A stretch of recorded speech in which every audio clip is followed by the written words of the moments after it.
Good afternoon. Welcome to the January meeting of the Audit and Governance Committee. Before we start proceedings, I'd like to bring to your attention some housekeeping matters. There's no expected fire alarm testing today. Therefore, if it sounds, please follow the signs to the nearest fire exit and meet at the fire assembly point in the Civic Square. Please can I ask that you use your microphone when addressing the meeting and that it's switched to silence when you're not using it. Your mobile devices should be turned to silent. The meeting will be broadcast live to the internet and will be capable of subsequent repeated viewing. So by entering this meeting room and during the course of the meeting, councillors are consenting to being filmed and to the use of these recordings for webcasting. So I'll move to the first item on the agenda, which is apologies. Hannah, do we have any for today? Through you, Chair. Councillor Patrick Nicholson has provided apologies, and so has independent member Mrs. Benny, but she's joining us online today, but won't be able to vote, just to confirm. Thank you for that clarification, and welcome online to Mrs. Benny. Can you just check, can you hear us okay and see the meeting room? Brilliant. Item declarations of interest. Do councillors have any declarations of interest in respect of today's agenda? No, excellent. Next, we move on to the minutes of the meeting held on the 18th of November 2025. Are councillors happy to agree these? Brilliant. I believe there's no urgent items for chair's business. And then slight change today. We're going to take the action log now for item 5.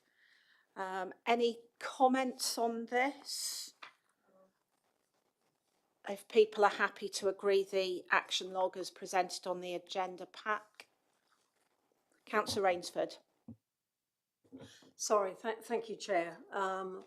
Apologies for the sort of late response. We were, I think, expecting at some point to talk about IFRS 16 leases. It was in the work programme going back. I'm not sure whether events have superseded that. Have that's all been done and cleared? Through you, Chair. I reported on IFRS 16, I believe, at the last Audit and Governance Committee. Through you, Chair, my it was the apologies. 16th of September. Thank you. Thank you, that's helpful. Any further questions or clarifications on the action log?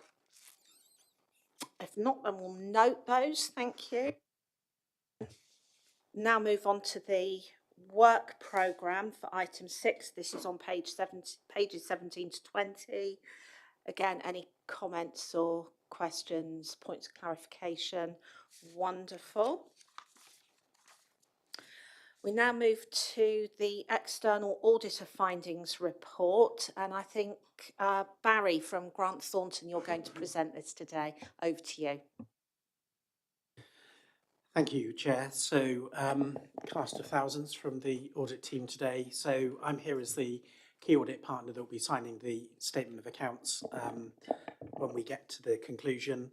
I'm then supported by Grace Hawkins, who's my director and has been supporting me overseeing the delivery of the audit. And Grace will be taking over as the engagement lead and key audit partner for next year as part of those transitional arrangements.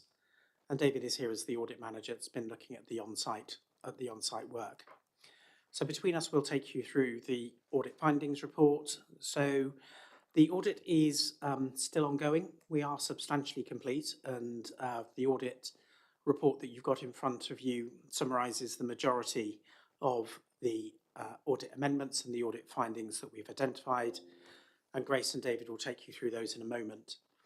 There is still one issue that remains outstanding, and that relates to the capital grants monies. Now, this is an issue that we identified and have been discussing with finance officers for a couple of months now. So basically what the council has done is identified these grants, capital grants, and put them in capital grants unapplied.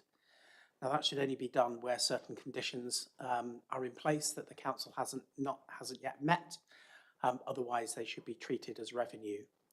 From our sample testing, we identified that there were no such conditions. So in our view, they should have been recognised as revenue, and therefore they need to be reclassified.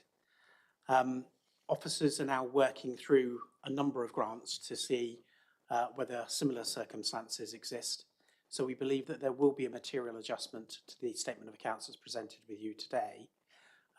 So what we will need to do is look to get delegated authority so that if members are happy, they approve the version of the accounts that are in front of them today, but in the knowledge that there is one material adjustment that will then be approved through yourself, Chair, under delegated arrangements. Should there be any further issues identified, then that would require an audit committee to be reconvened, but we're comfortable that the rest of the audit has been completed. Chair, I'll hand over to Grace that will take you through the findings on the significant risks, and then hand over to David, who will take you through a bit more of the detail, and then obviously happy to take any questions that you may have on any item of the report, as well as the capital grants. Thank you. Welcome, Grace, and over to you. Thank you, Chair. Good afternoon, everyone.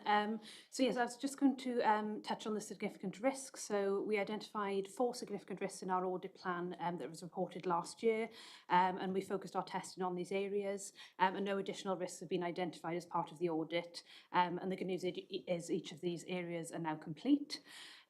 So the first was management override of control. So this is a presumed significant risk on all audits, and our work is complete. And we've not identified any evidence of management bias within estimates or judgments, or any issues from our testing of journal entries. We did, however, highlight one recommendation which was rolled forward from the prior year, which was to implement a review process for journals under £500,000. Our testing of land and building valuations is also complete and has resulted in a number of findings which are highlighted on page 19 and 20 of our report. So each of these issues identified are immaterial to the accounts individually and in aggregate, so as a result have remained unadjusted, and the impact on the balance sheet is outlined in the table on page 44. We've also raised recommendations to mitigate the risk of these errors reoccurring, and these are in Appendix B of our report. Our testing of investment properties, our third significant risk, is also complete. We did identify variances between the fixed asset register and the valuer's report, and differences in assumptions that had subsequently been updated by the valuer as well. Again, these are immaterial, so have not been adjusted in year. And our final significant risk that we highlighted was the valuation of the pension fund liability, given us a significant estimate. So part of this work, we rely on assurances from the pension fund auditor for Devon, and within this they flagged a number of adjustments in the pension fund asset amount. Plymouth City Council holds 16% of these assets, so as a result the difference is immaterial, so hasn't been adjusted. As already referenced, IFRS 16 was raised as another risk this year. This is substantially complete. However, there's one outstanding query that we're just working through with officers, and we think this is immaterial, so shouldn't result in any change to the accounts. David, I didn't know if you wanted to go through any more of the detail in the appendices. Thank you, Grace. No, I think I'm working on the basis that members have had an opportunity to read the report prior to the meeting. I suppose the only one of note is to build on what Barry said previously, which is on page 27 around those capital grants received in advance, and there is more sort of detail in terms of where that is. And as Barry said, we are continuing to work with Carolyn and her team to try and work out what the impact of that is within the accounts. But Grace has covered the majority of the rest of it, so unless I don't propose to go on any further, but we're happy to take any questions if there are any. Thank you very much. So over to committee. Any questions? Councillor Finn. Yeah, can I just take you to page 17, please? The sums of 12.5 million, 8.125 million materiality for the financial statements and performance materiality. Could you please explain those two in layman's terms, please? How we come to that? Sorry, so that's the how we come to the figures for materiality and then performance materiality, is that correct? Why the figures are different? Obviously, where the figures derive from, and was this as a direct result of not being able to audit the report? Is that a deficit or a plus minus? Or is it as a result of not being able to audit over the previous few years? And where you've introduced a backstop or a disclaimer? I'll let David go first and then I'll come back if David hasn't answered that. So it's not a debit or a credit as such, it is just a level to which we audit within the accounts, and it is the level above which, so materiality, we would require the council to amend the statements. In terms of where they're derived from, they're not solely driven by the backstop and by the disclaimed opinions in previous years. We have a range that we are obliged to apply to a number of metrics. In this case, we've chosen gross expenditure, and the materiality can range anywhere up to 2%, dependent on the size of the council. Well, for this council, for other councils it varies, but for here it's 2%. So you'll see in the qualitative factors that we've got a 1.75 as our materiality level. So the 12.5 is 1.75 of the total expenditure of the council.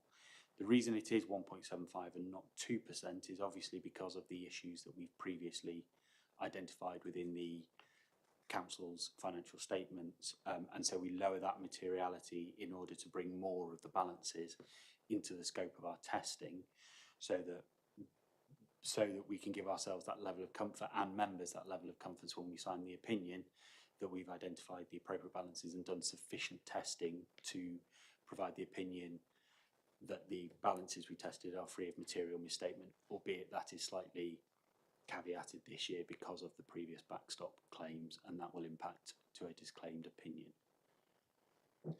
So if I can then just add, so the reason we have a performance materiality, so that's the lower figure of 8.1 million. So that works on the basis that we don't provide absolute assurance and undertake full testing, we sample test. So that takes into account, it decreases the materiality by an amount to cover those items which are untested through our sample approach. So effectively, when we're considering our materiality figure, the headline materiality is 12.5 million. That's when we would determine whether or not we would consider qualifying the accounts. But because we don't test every item within the population, we then lower that to build in a margin of error, effectively. So it's, yes, but it's all driven by that gross expenditure and that headline assessment of where the of how the authority compiles its accounts. And then you'll see that we've got a lower reporting threshold of 625,000. That's where we report anything through to you, because we believe that that's more than just clearly trivial. And that's why we report that through to you. So anything above that figure is what comes through to you. The only different figure we have in there is for senior officer remuneration. We believe that's a publicly sensitive figure. And if it was out by more than £20,000 for an individual officer, then we would bring that to your attention as well. And again, that would also possibly trigger a qualification if we felt that a senior officer's remuneration was misstated by more than £20,000. But again, it's just to try and provide that context of, if we identify something that's out by a few £1,000s, that won't affect the overall view of the users of the accounts. No, thank you very much for explaining that. Because obviously accounting language and layman's language are two different terms, and it's the understanding there of it. Just one other question. If you look at the material, we're heading for £1 billion worth of debt next year. If you take PFI debt alongside that, do you think there's a material risk to the council being able to finance that going forward, in your opinion? So that'll be picked up by officers in terms of the Treasury management strategy. So we will be looking at how that is financed and how that will be covered through the medium-term financial strategy going forward, and that's covered by our value for money work. What we're looking at from the financial statements perspective is, has any debt been properly recorded in the accounts, and any accrued interest properly recorded. The value for money work will consider any financing and whether the medium-term financial strategy is sufficient to cover that debt. No, thank you very much. Thank you, Chair. Mrs. Benny, I think you were next. Thank you. Thanks for this. It was a couple of questions, and I'm just trying to find the page reference. I thought I'd read somewhere that the link to the measurement of leases that there was considered to be a material misstatement, but is it? You then talked just now about the fact that the leases on the work was almost complete, and you think it's likely to be immaterial. So is that shifted because the work is now complete? Is my first question. And then I've got a second.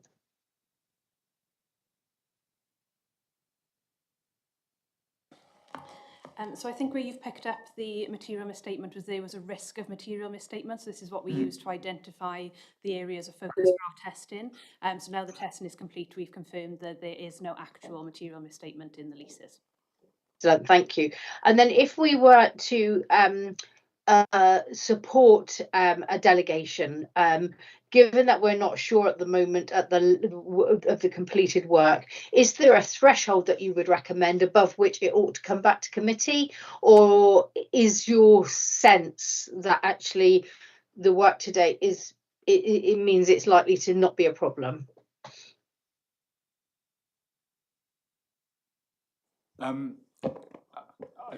I have to confess, in answer to your first question, I'm not 100% sure, because I presume, in my mind, that is an audit and governance committee decision for you to gain the comfort. And if you feel that you can gain that comfort through delegated authority, then that is absolutely fine. In terms of the figures, so at the moment, I think, and I might get these slightly out, but total capital grants received in advance is approximately 140 million. Of which we are currently looking at about 88 million. So, and that's not to say that that is all incorrect or incorrectly disclosed within the statement of accounts, but that's sort of the quantum. So I don't expect the amendment to be 88 million, but it will be, as Barry said at the beginning, it will be material. But until we've done that work, I couldn't tell you what the actual figure is. Okay, so I suppose what so if it was raised as so there's something that was material, I'm just trying to understand the level of risk in it and the advantage of having a full group of people signing it off as opposed to a delegation. Is there any inherent risk in that? Is there any issue? I'm really just trying to understand, before we sort of say yay or nay. Thank you. So just to start off, and I think Caroline will come in a moment to clarify some of the quantity or the quantum of the risk. This is a fairly unusual situation. Normally we're in a position where we're asking for delegated authority where there is no material adjustments that still need to go through the accounts. So it's a really great question, because we are in an unusual situation.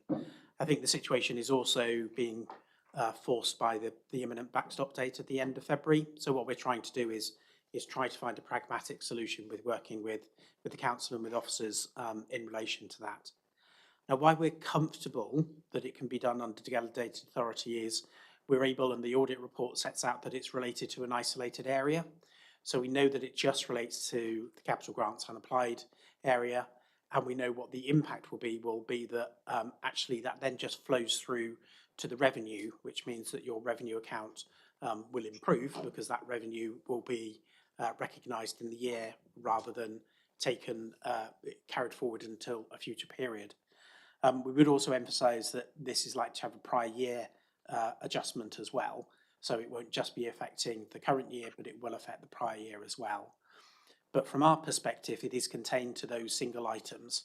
But I'll let Caroline come in, because I think she's itching to say something. Through you, Chair. I'm more than comfortable to report retrospectively on any adjustments that we have to put through the accounts. This is more of a timing and matching issue. So effectively, we're working with the capital team to resolve this issue, which is partly why there's been some delay. But essentially, it means that we will have less held on the creditor side of our balance sheet, and it will then flow through to revenue. So it will match the expenditure incurred within each financial year rather than being held as a creditor as if it could be paid back. But I'm more than comfortable to come back and report to committee at the next committee in terms of what adjustments we've had to put through, if that's acceptable. So, Chair, if I may, Carolyn makes an excellent point. So this isn't the end of the reporting. So we will update our audit findings report once all the work has been finished, and we will re-provide that to the council so that you can see the exact amounts that have been impacted through the audit findings report. So I guess going back to your question around what is the risk is that you haven't got foresight before the accounts are approved, but you will have the full detail at the next audit and governance meeting. And I guess the fact that we're giving you assurance and we're happy to issue our audit opinion based on the fact that the correct amendments have been made should give you some assurance there. But I hope that helps. That's really helpful, Barry. Thank you very much. That's really helped me to understand it. I know I can't vote, but I'm comfortable with that. So really good. Thank you. Excellent, thank you. Councillor Rainsford. Thank you. I'm not going on sort of the big number issues. I'm actually interested in the valuation of land and buildings and the materiality of the problems they throw up. In your key observations, you talk about basically the individual issues like the inconsistent application of external building costs, incorrect floor areas applied. And now some of those things, you know, I'm sure council officers are working on to get correct data throughout. But your report suggests that there is the potential there for that to become a material issue. What sort of figure are we looking at overall if all those cumulatively string together actually fall into the material banding? Because at the moment we're looking at what, 2.662. I mean, how much worse does that have to get? So when we do our sample testing, we do extrapolate any errors over the full population to give us an idea of what the maximum error could be. So that 2 million that's reported is an extrapolated error across the whole population. We are reporting it as a risk because obviously with the assumptions that go into valuing property, plant and equipment, only one could be out by 1 or 2% and it could swing quite a large valuation. So it does depend on what asset those errors fall on. If you had a very large asset, obviously it's likely to be material, but in this case we have extrapolated it over the full population to ensure that we haven't got a risk of material misstatement. Okay, thank you. That makes sense. And is it possible for somebody on the council side just to reassure us that some of these things are being... Through you, Chair. I'm not a valuer, so we report on the information provided to us by Land and Property. I would hope that, I know that they used external valuers for investment properties for this year because of capacity, and I think a lot of it comes down to resources or capacity within the Land and Property team. However, with each year, I would hope that the information that they have would provide, which would be more accurate as well. So therefore, in time, it should provide us with more assurance. Also, there are changes which I will have to report on when I produce these 25-26 accounts in relation to indexation, because we will have to introduce indexation for all of our land and property assets. So it won't just be based on valuation, it will also be based on indices. And as yet, we don't know the format of those indices, but we do know that we will have to bring that in the next, when we publish the 25-26 accounts.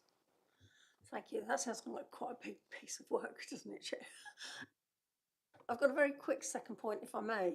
On page, I think it was 57 on ours, but it'll be something different on yours. Hold on a second. Page, there it is.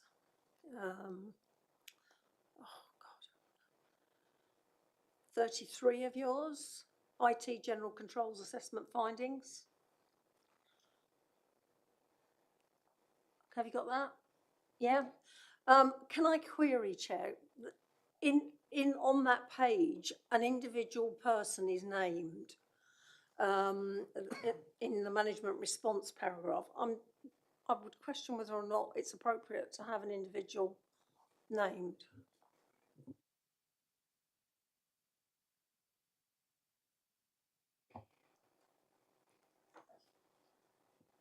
So thank you for highlighting that. We have just copied the response that management provided to us. What we will do is we'll update that and remove it from the final version. Yes, thank you for highlighting.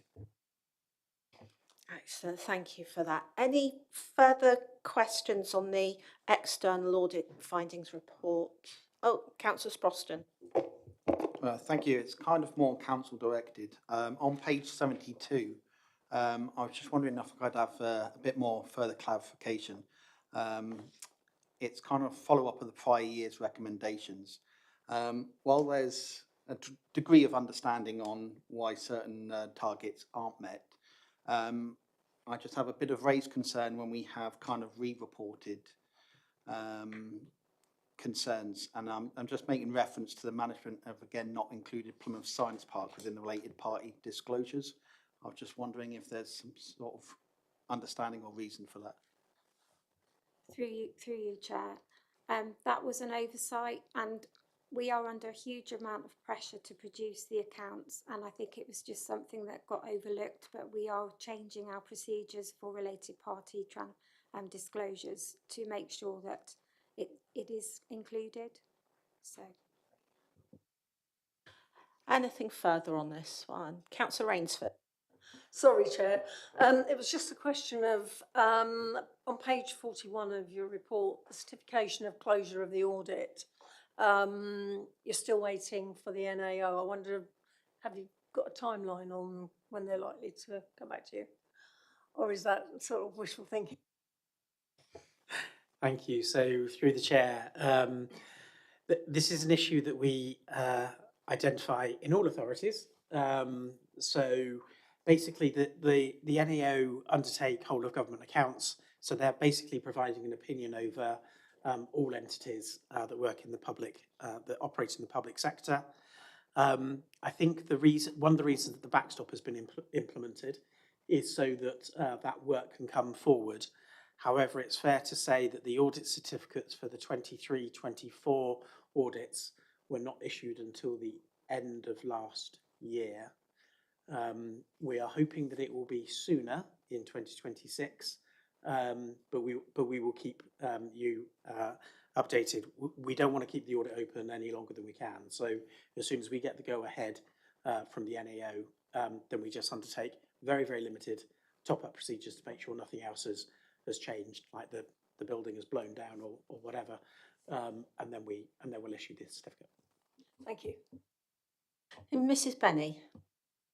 Thank you. It was just one final one. So I'm looking at page 75 of the pack, which is, I think, page 56 or 55, where it talks about value for money arrangements. And I suppose it's just really for us to note. And I think as we, as committee members, start to offer a view on the internal audit plan, we talk here about the fact that the external audit has identified significant weaknesses in arrangements for financial sustainability and improving economy efficiency and effectiveness. So those categories that we talked about within the report, resulting in the 4 key recommendations and the 7 improvement recommendations. And I suppose that was a summary for me around making sure that we have a golden thread, not only through the checkup and reporting of the external audit, but we ought to probably have a look at those and understand whether there's anything within our internal audit plan that we ought to be commissioning or asking for further detail on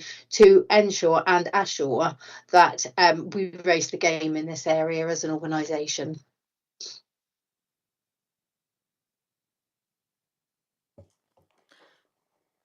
Thank you. I'm not.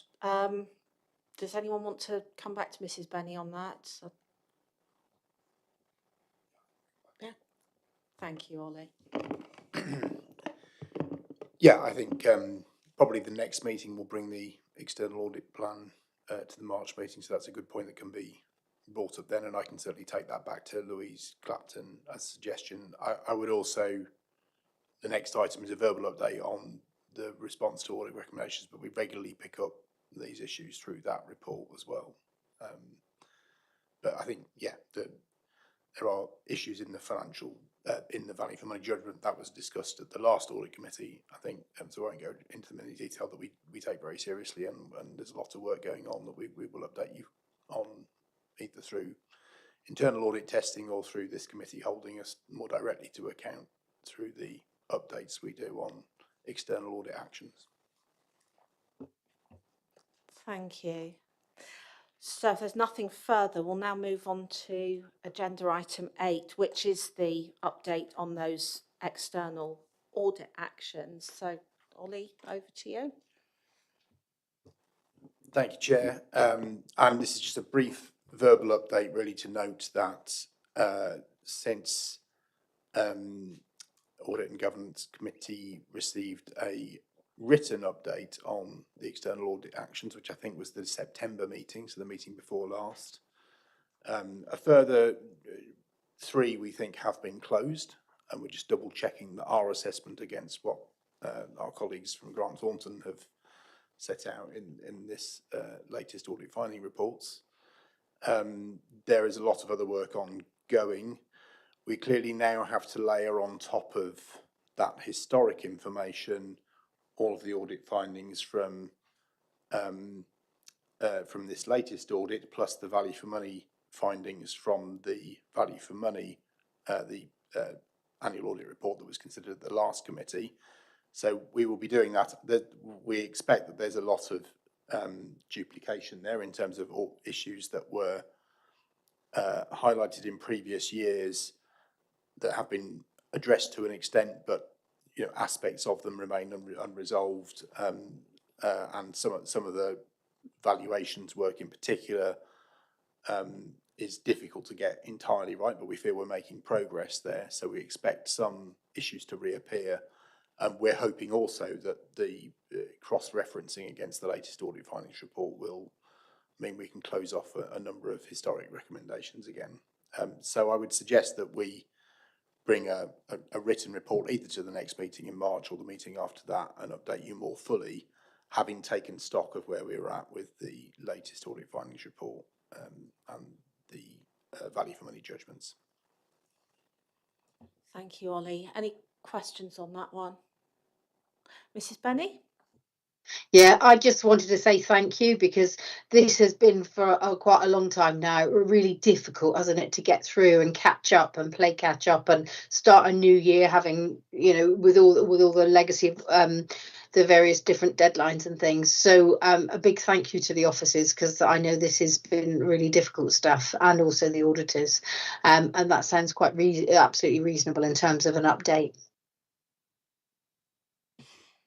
Excellent. Anybody else? Okay, and I also want to echo Mrs. Benny's sentiments there. I think we can all be quite relieved we're finally getting to the end of this now. Item number 9, the final statement of accounts for 2024 to 25. So pages 85 to 272 on your agenda packs. I think, Carolyn, this is you for this one. Yeah, through you, Chair. Thank you. As we've heard from the from Grant Thornton's external audit findings report, this is not the final version. We do have some work to do on capital grants received in advance to put through, as well as a few disclosure changes to make. The reason why we are not quite as far advanced as we would have liked to have been, I think, is the timing potentially of this committee. It's possibly a little bit too early for us. And obviously we had the Christmas break in between, so we did as much as we could to finalise the report in time for this committee. But as you appreciate, there is a bit of a time lag in the time we have to produce it. And we're working really hard with Grant Thornton to resolve these issues.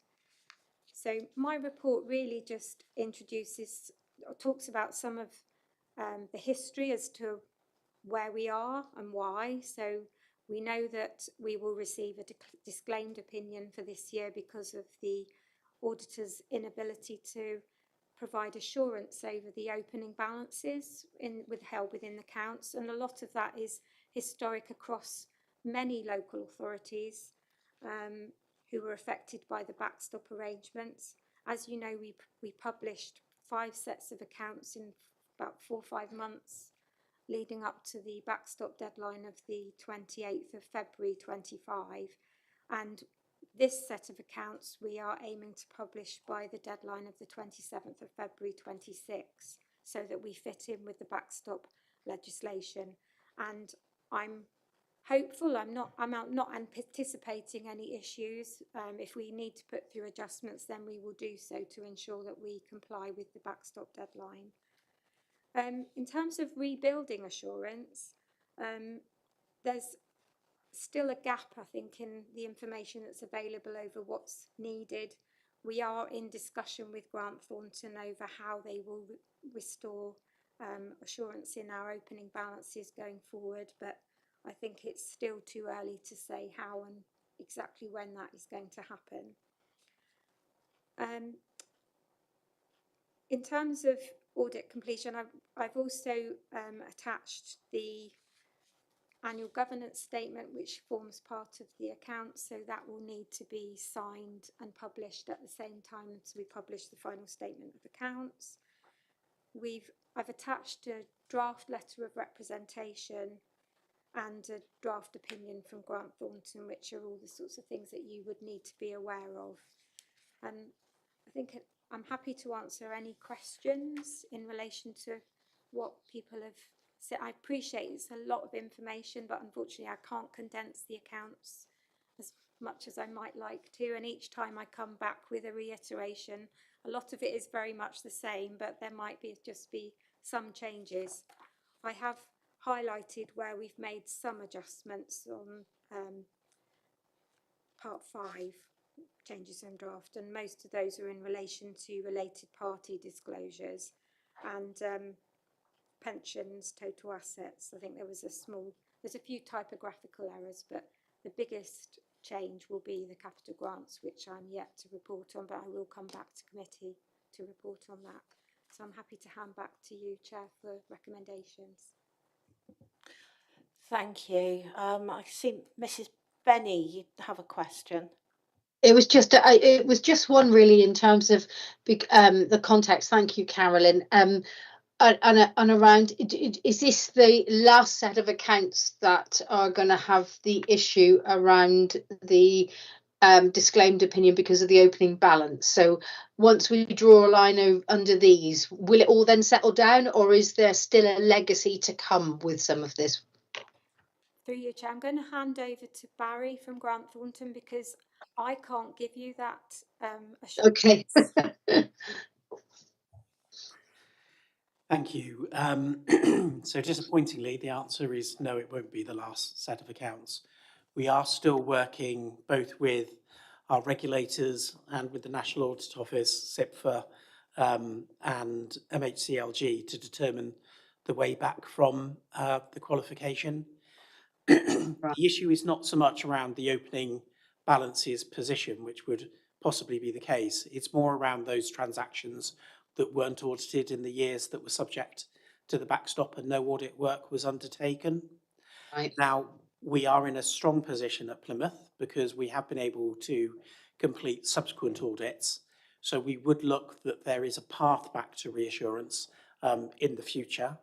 We just need to make sure that we can find a safe way to do that so that we're not providing an opinion or giving inappropriate assurance to stakeholders over something where actually we haven't done any audit work for those audit periods that we haven't done. But I think the fact that we've been able to complete the last 2 audits and provide an audit opinion on those, albeit I appreciate a disclaimed audit opinion, that does put Plymouth on that road to recovery. I would also emphasise that there are many authorities in this position. I know that it's not the position that Plymouth wants to be in, but unfortunately you're probably more with the majority than the minority in this case. So again, that route forward is important. So we see that on the horizon, there is an opportunity to get there. It's just the number of years that we need to get there.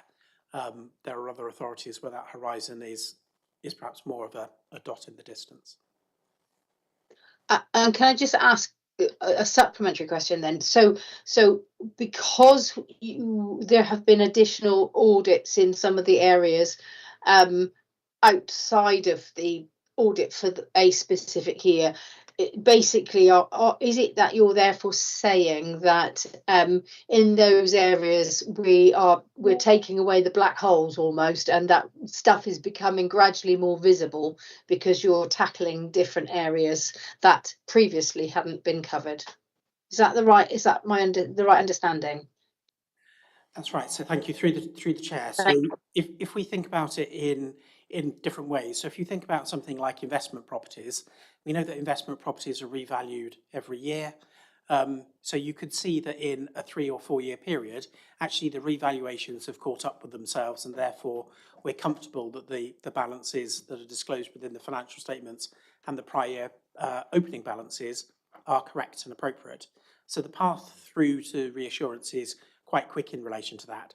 Similarly with pensions, you have the triennial revaluations, and with land and buildings, you have a 5-year revaluation cycle. So it takes a bit longer, but you're able to get there.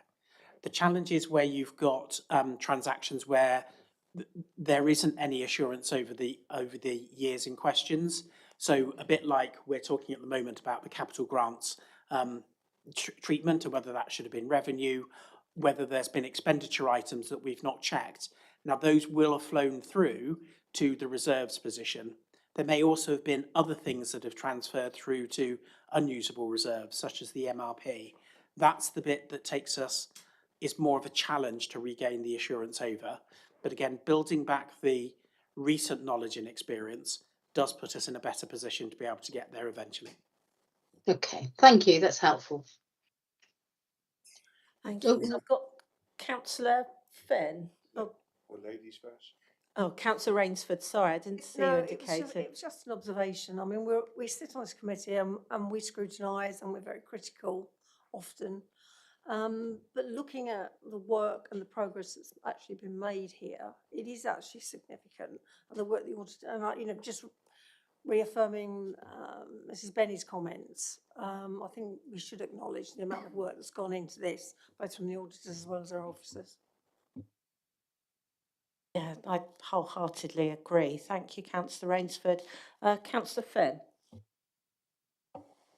Yeah, I totally agree with Councillor Rainsford's comments. However, for the last 4 years, reassurance doesn't instill confidence. We're still not back, and it's no good news in other authorities. As an example, I'm not interested in other authorities. I'm interested in this authority and this authority only. Obviously, you've got a £16 million black hole currently in it, which hasn't yet been funded on page 17 of the council page 107.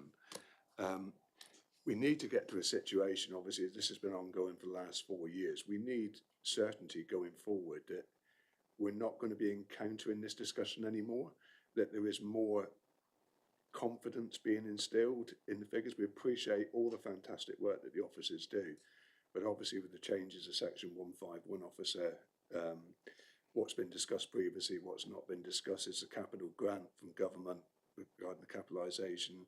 When is it being awarded by government? When is that part being corrected? So we can actually get to an even, let's say, an even keel to work forward on. Because let's be honest, we're looking forward now, and it's, maybe somebody can answer this. Every time we look at the borrowing each year, we know next year, for the first time in this authority's history, we're going to be hitting over £1 billion worth of borrowing. And that includes, I know that includes the debt such as PFI debt, etc., etc. But that's a huge figure when you take it against our income. We all know that we have to credit our accounts at the end of the month, that we have our income and we have our expenditure, and the two have got to equal out.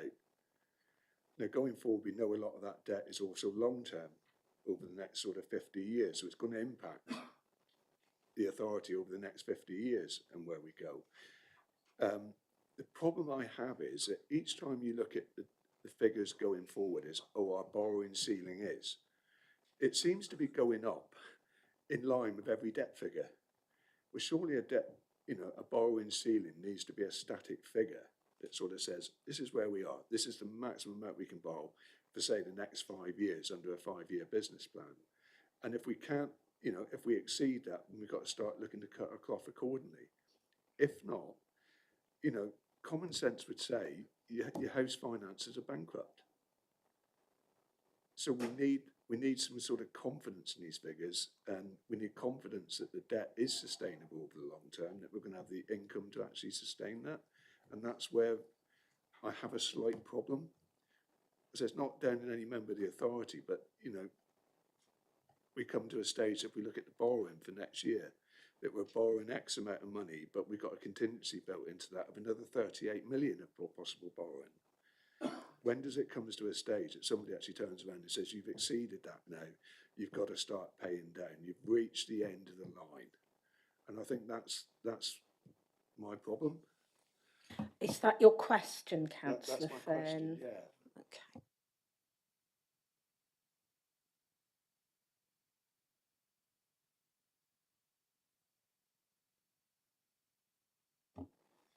So you mentioned a number of things there, Councillor Finn. I'm not sure I quite caught the page reference of the 16 million that you made. So we're quite keen to address that point, because you made a statement there that we would like an opportunity to address. Can I just clarify that then? On page 17, page 107 of the pack, the working balance at the 31st of March 2025 after the adjustments to the transaction of 73.378 is a negative balance of 60.138. Prior to the adjustment of the council working balance, it's expected that the working balance will return to this level once the capitalisation directive is awarded by government. So basically, when is that likely to be awarded, to sort of clarify that position? And I take it that money then would go into the working reserve, so it sort of gives us something back. Am I right or wrong in that thinking? Yeah, broadly, I'll let Carolyn cover that point in detail, and then I'll come back and address the comments you made, the wider comments you made about the level of debt being affordable. Okay. The negative reserve position has been carried in the balance sheet since 1920, when we incurred the original pension transaction, and I think that it's been covered at length in this committee. The capitalisation direction was awarded this year, so it will come out of the 25-26 accounts, which will put us back into a positive position with our working fund balance. So we already know about it, but obviously we are reporting retrospectively on the accounts for 24-25, which were published in June. So when you will see it reversed, if you like, will be in the accounts that we produce for 25-26. And I'd add on that point that I think, the value for money judgment that the auditors made, that this committee considered at its last meeting in November, made a number of recommendations on financial sustainability, and we're looking at those. And, this council does have, like many councils across the country, some financial challenges, but I think it is accepted that, the true position of our reserves is higher than is stated in the accounts at the moment, given that the capitalisation direction has been on its way for some time, and we finally got that confirmation in the current financial year. Turning to your point about the level of borrowing, I think we will address that under the capital strategy. There is the next item on the agenda specifically responds to that point, really, around looking at what is an affordable level of debt. And we've brought that paper here in draft form for this committee to consider. So I think that's probably a question that we can park, if that's okay, and come back to under the next item. Any further questions on the final statement of accounts? Okay, we have a list of recommendations. I don't propose to read every single one out, but they are listed in your agenda packs at the start of this item. So really, if we work through those, do you want to take each recommendation in turn, or are councillors happy to take them together?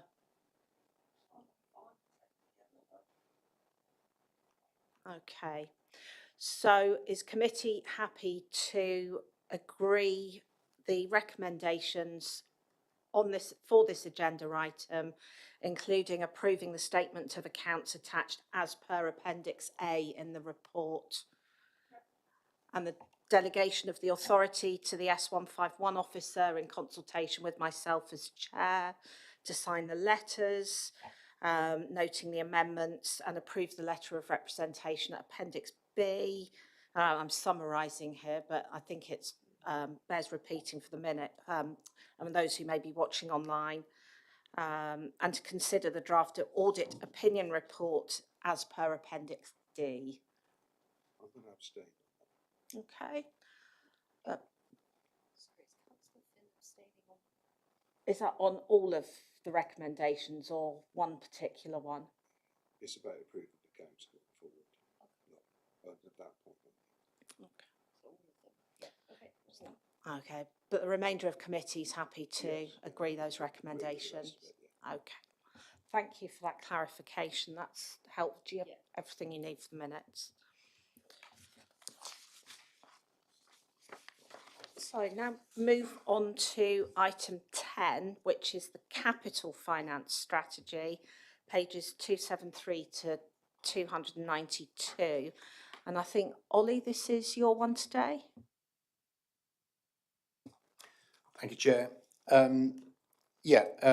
So this is an important draft report, draft strategy document that we're bringing here for your comments and consideration. It sets a 4-year planning horizon, so it's labelled Capital Strategy 2026-27 because it will form part of the budget setting for 2026-27, but it really looks beyond 2026-27 across the next 4 years. And it sits as one of 3 key financial strategy documents, the other being the Treasury Management Strategy, which is next on the agenda, and I won't steal Wendy's thunder on that, but also the medium-term financial plan. And those 3 documents will be going to full council in their final form at the 23rd of February budget setting meeting. So you're getting the opportunity to scrutinise 2 of them here.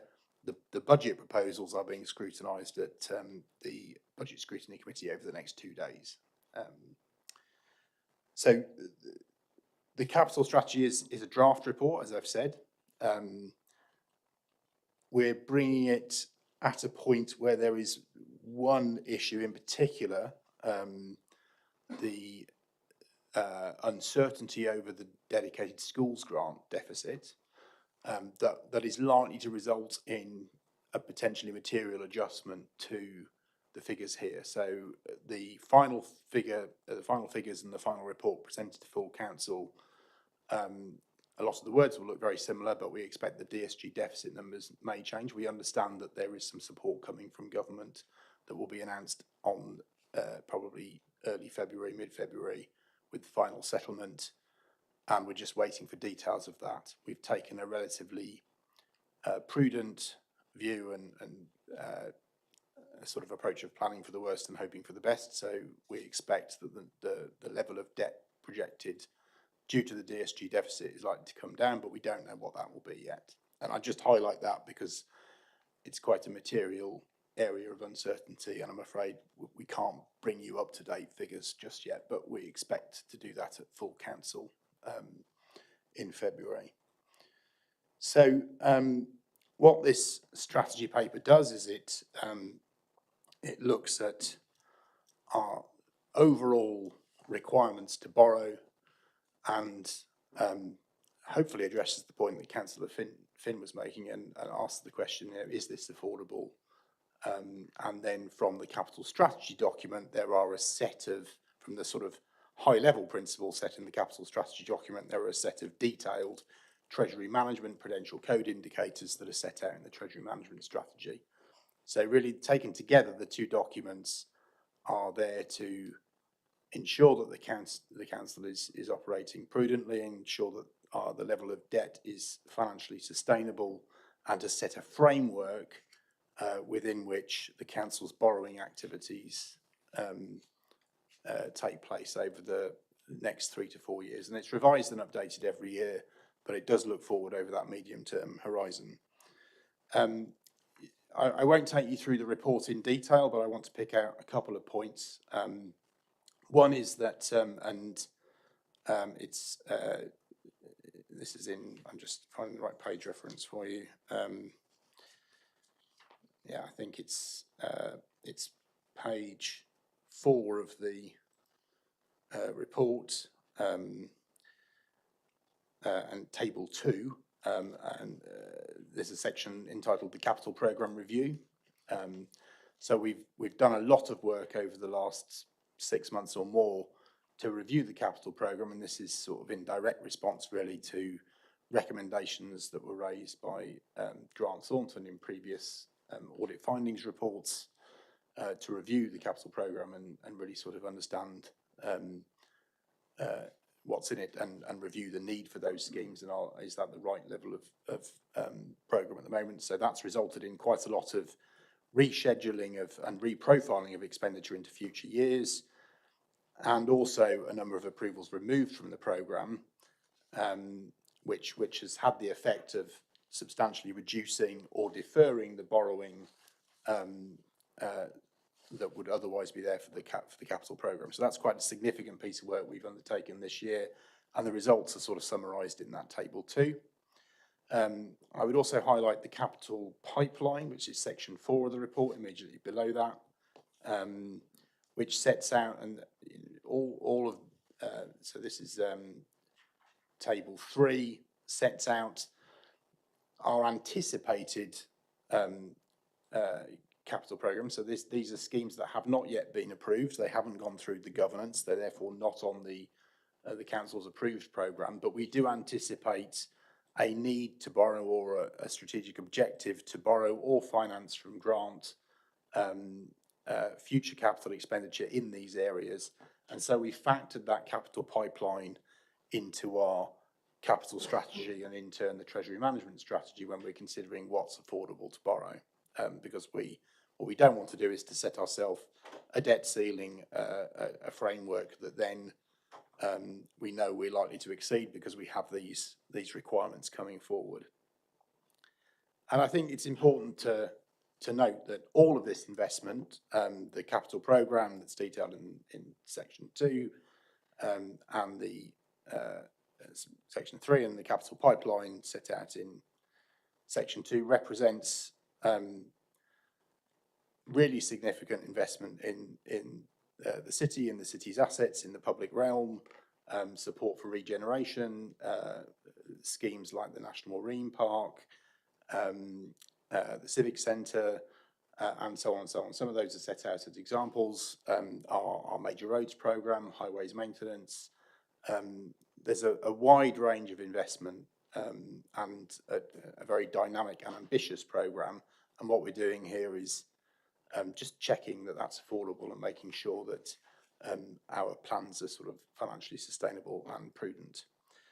Section 5 covers what we currently estimate will be the dedicated schools grant deficit. As I've said, we do expect to hear some positive news from government at some point around a level of support for that deficit that will bring those figures down. So we are watching that space. And then I'd skip on to section 7, which really addresses your point, Councillor Finn, around the affordability of all of that investment put together. So we're adding together the capital programme that has been approved, the capital pipeline, areas where we think we might have to make further investment, or we would like to make further investment in future years to deliver strategic priorities and the council's objectives. And then also the DFG deficit as well, which we are increasingly having to borrow for and expect to have to borrow for going forward. And we set out in figure 4, so there's a graph there, it's quite important. And this is on page 9 of the report. So figure 4 looks at the projected cost of all that debt as a percentage of our core revenue resources. We look at that in three areas. The blue section of the bars there are what we're calling core corporate financing costs. So they have to be met by our core revenue resources, council tax business rates, and revenue support grants and other grants. And they are around, peaking at sort of 12, just around 12% of the net revenue budget. The red section is the cost of financing the DSG deficit, which increases significantly in 2028-29, because we are assuming in these plans that we might have to start repaying it then. That's really a worst case scenario, and we hope and expect that those red sections will get significantly smaller, but we're awaiting an announcement on that and taking a sort of prudent worst case view in the meantime. The green section of the bar, they are financing costs that we have to meet, but the council, those are financing costs for assets, principally the Property Regeneration Fund, which generate income that repays the investment. So that bit of our debt isn't funded from the net revenue budget, it's funded from income that's gathered largely through rent, but there are some other examples of income generating assets that are included in there. And so it's not council taxpayers that have to fund that. They are investor save, investor gain assets, and are managed very effectively through a team of specialists in the economic development area. So there is a risk there, but we don't consider them to be an affordability issue, which is why they're sort of set out in a different colour. The local policy framework that is proposed and a set of principles really to guide affordability, and we would then in turn base our prudential code indicators on these principles, really focuses on that blue section, which is the bit that council taxpayers have to meet. We anticipate the government will help us with funding the red section, and we know we've got income coming in to fund the green section.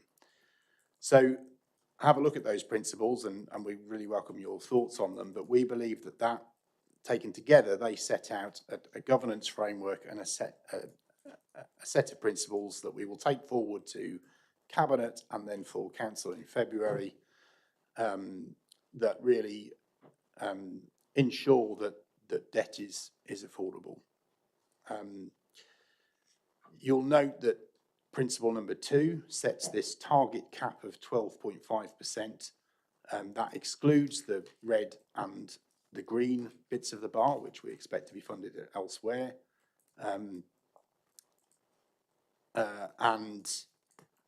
You know, it's for this committee to comment on whether they think that 12.5% is a reasonable proportion of effectively your income to spend on financing debt. We are setting a long-term target to reduce that percentage down to a 10% threshold in the longer term, and really look to see it coming down over that 5-year life towards that 10% threshold. We're also setting some targets, number 1 and 3, around the total level of borrowing. So looking at, again, excluding the income-backed borrowing and the DSG deficit, which is sort of special cases, we are suggesting that 900 million is a debt ceiling that we would look to keep within for the capital investment for the authority. And then principle 3 suggests that you know, that level should level off and start to fall down as we repay debt through our minimum revenue provision over the next few years. There are recommendations 4 and 5 deal with sort of governance improvements that we feel will help to support that overall strategy. And I think that is the sort of core of the capital strategy document, really, that section. So that's where we would encourage you to focus your debate and discussion. the other sections are really there for information, standard parts of the strategy document that we report on every year.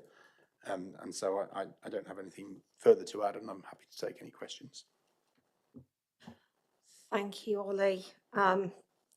Any questions on this one? Councillor Rainsford, then Councillor Fenn.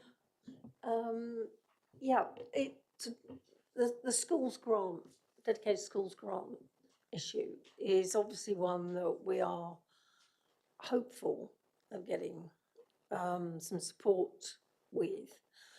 Am I correct in thinking that we are also at the moment servicing that debt from within our budget? And is that something that would be, if we're fortunate in getting something to happen in that area, does that disappear, or do we have to carry on servicing whatever level we're left with? So because of what's called the statutory override, the government is allowing us to have that debt effectively, but keep it off balance sheet and not have to factor it into our minimum revenue provision payments. So we're not. Sorry, can I interrupt? That's only until 2028, is that right? That's right, yeah. So you'll see once that statutory override ends, there's a big jump in the size of the red block because of that end of the statutory override. We are paying financing costs though. That cash has gone, and that has a financing cost and interest cost to the authority, which we are paying now and in this year, and we will be paying that and going forward. We do expect some support from government. Government have made some positive announcements on that. The detail of that we don't know yet. We expect to find out in February. And you know, we're really keen to understand what that is, and we'll be bringing back, I hope, a different strategy with smaller numbers in the table following those announcements. But you know, I can only speculate on what that might be, and lots of colleagues around the country are doing the same thing.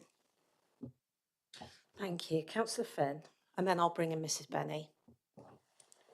Yeah, so what, if we didn't have the capital grants or capital funding for capital projects, or the borrowing for capital projects, could we survive? Point one. Point two, when we talk about borrowing, obviously the borrowing figures are going to be going up over the next 3 years. 891, 1022, 1133. What's actually dictating that drive upwards as opposed to downwards? And have we got a core strategy in place at some point here to start repaying some of the debt to produce the need to borrow?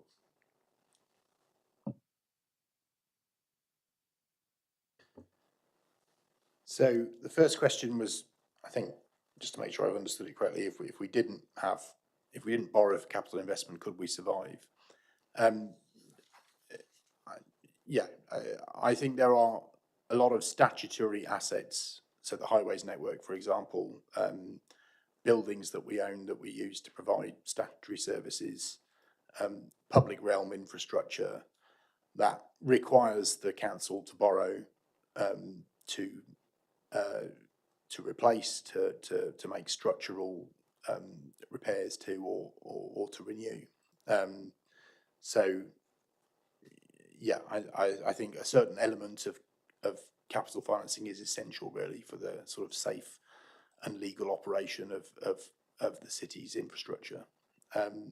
Over and above that, we also make investments in strategic objectives. So the regeneration of the city centre has seen a huge amount of investment. A lot of that is funded by grants. So often when we borrow for those things, we're borrowing as a match funding to bring in external grant from government or other sources, and it's our borrowed money generates a greater level of investment through that leverage in external funding, but that is, we don't have to do that. That's a choice. The second question, I think, was what's dictating the drive upwards. So that's the combination of three things: the approved capital programme, details of which are set out in the appendix, and some of that programme requires borrowing, not all of it. It's relatively low percentage because of all that external funding we bring in. The capital pipeline we factored in, so we are factoring in our anticipated need to do further capital investment over and above that programme, and then also the DSG deficit as well, which, as I've said, I would hope would come down. So those are the three factors driving the initial growth in borrowing. Your third point was, what is our strategy for repaying that debt? Well, we have a statutory duty to make provision to repay debt, and that's through what's called the minimum revenue provision. So in the next paper, the Treasury Management Strategy, there's a draft MRP policy, a minimum revenue provision policy that we have to set every year as part of our budget setting. That sets an amount that's set aside to offset the need to borrow and in effect repays debt. And that's why you can see the debt levels levelling off, and that's why we anticipate that they will start to reduce as that MRP takes effect. So hopefully that answers the 3 points. Yeah, I think it does, but I think, if you look at the current world we're living in, look at Donald Trump this week, the world's subject to a lot of financial shocks at the moment, financial markets, etc., etc. And nowhere in any of these reports do I see an impact assessment of possible shocks to the system and how it would affect us and protect us from that risk, especially with regard to whether it be treasury management, whether it be projects going forward. And I think if you were to turn around and say, oh, we're looking at paying sort of 3% of the debt back over so many years, that we're going to build in a protective factor here with regard to borrowing, or be prepared to sort of set something aside if the borrowing rates go to some extreme, then it would just give that little bit more confidence.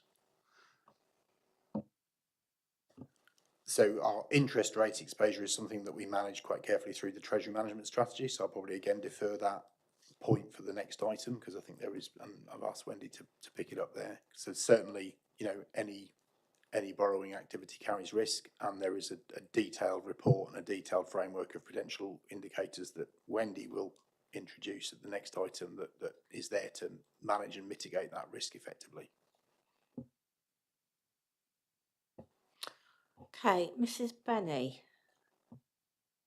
Thank you. So my question, it was just a general question around the principles, because I probably should have dug back and had a look, but have those principles changed from any that we have that currently exist? And if so, why have they changed? I'm just interested to understand and how we're managing things by changing principles, if that's relevant.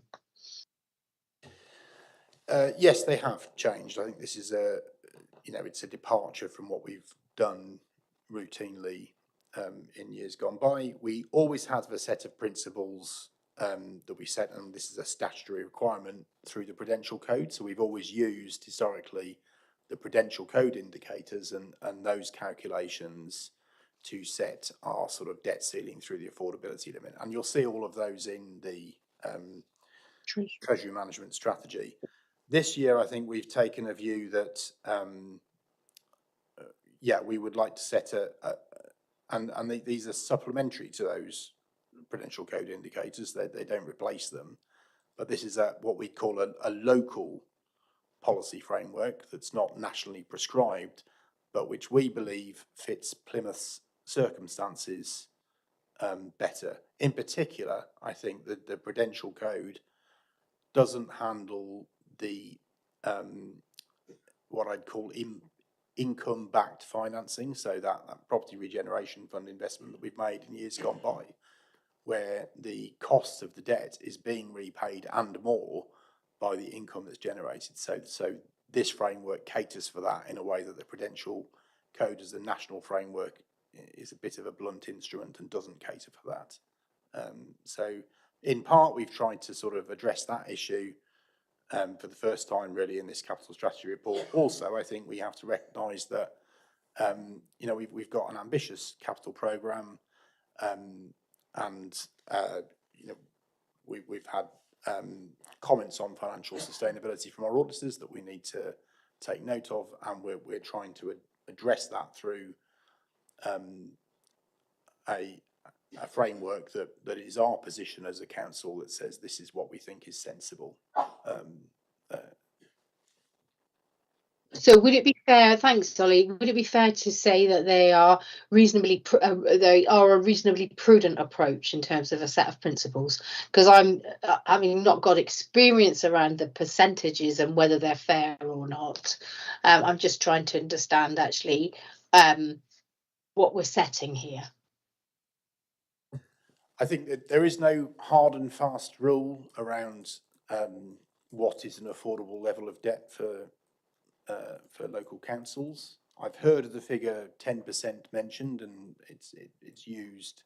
So that threshold of 10% of your net revenue budget being used to finance debt is a figure that certainly Grant Thornton have mentioned in discussions with them. But it's not an official figure. It's not an official benchmark. The government doesn't prescribe that. It's for us as a council to determine what we think is affordable, what we think is prudent. And we need to take our own local circumstances and our ambition into account there. So I think it's for this committee to decide whether 12.5% is the right level of percentage.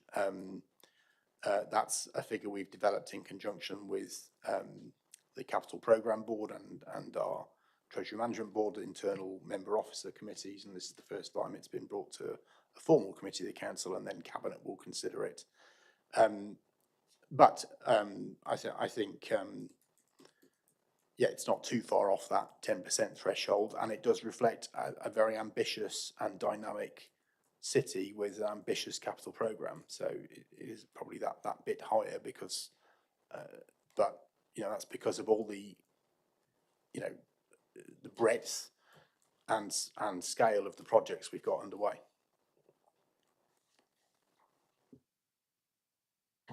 Mrs. Benny, you're on mute. Sorry, and I'm just trying to understand it. So if I can just ask a supplementary question, sorry, Chair. So then we talk about the reducing to a 10% threshold in the longer term, ensuring that percentages start to reduce within the next 5 years. So that feels like I'm reading that as not a promise to get to 10% within 5 years. And I suppose what I personally would get greater reassurance and assurance on is if we had some visibility around when we would expect to get to that perceived more accepted threshold, given that there's some discomfort expressed around the level of borrowing, and what that trajectory is. You know, is it over 5 years, or is it beyond, and what's the plan behind that? And it may be that you can't give that to us today, and that we have to have it at a further meeting. Yeah, we haven't looked beyond 2029-30. So this plan has a kind of 4-year time horizon, really. I think we would like to see certainly a levelling off. I think that's a sensible approach. As to the trajectory for debt, for that percentage to subsequently come down, that depends on two things. That depends on the amount of borrowing we do in the years 2030 and beyond. It also depends on the size of our income, or the size of our net revenue budget in those years. So, you know, we all know from our own personal finances that, you know, that debt that you took on when you first bought a house, it looks a lot cheaper 20 years later, and I think that's the same is the case here. So we haven't attempted to do that. We can certainly take that comment on board and have a look, but I think we would have to base it on assumptions that would be carry quite a lot of uncertainty. All right, that's really helpful. Thank you. And also, you mentioned within the context, within the paper, that we are expecting to become an organisation that is not spending and creates a leadership role within capital, wasn't it? Something a leader rather than a direct development role. So we would expect a reduction in borrowing of capital from that perspective over time, wouldn't we? Yeah, I think that relates so that there's a number of programmes sort of taking flight at the moment. The Defence Growth Deal, the New Towns programme. We expect those programmes, which will be very significant for the city, to be more of a partnership than the city council putting in its own financing and securing grant directly, like we have done with the civic centre a mile away and so on and so forth. So I think that's what I mean there, Mrs. Benning. The nature of the capital investment coming forward and the large scale programmes coming forward are fundamentally different from what we've done so far. And I think what we've done so far probably puts us in a position to get that broader private and Homes England investment.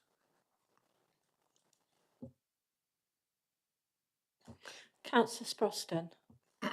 Thank you, Ollie. I don't like using the words likelihood and potential, yet I'm going to use pretty much all of these words when giving you a question.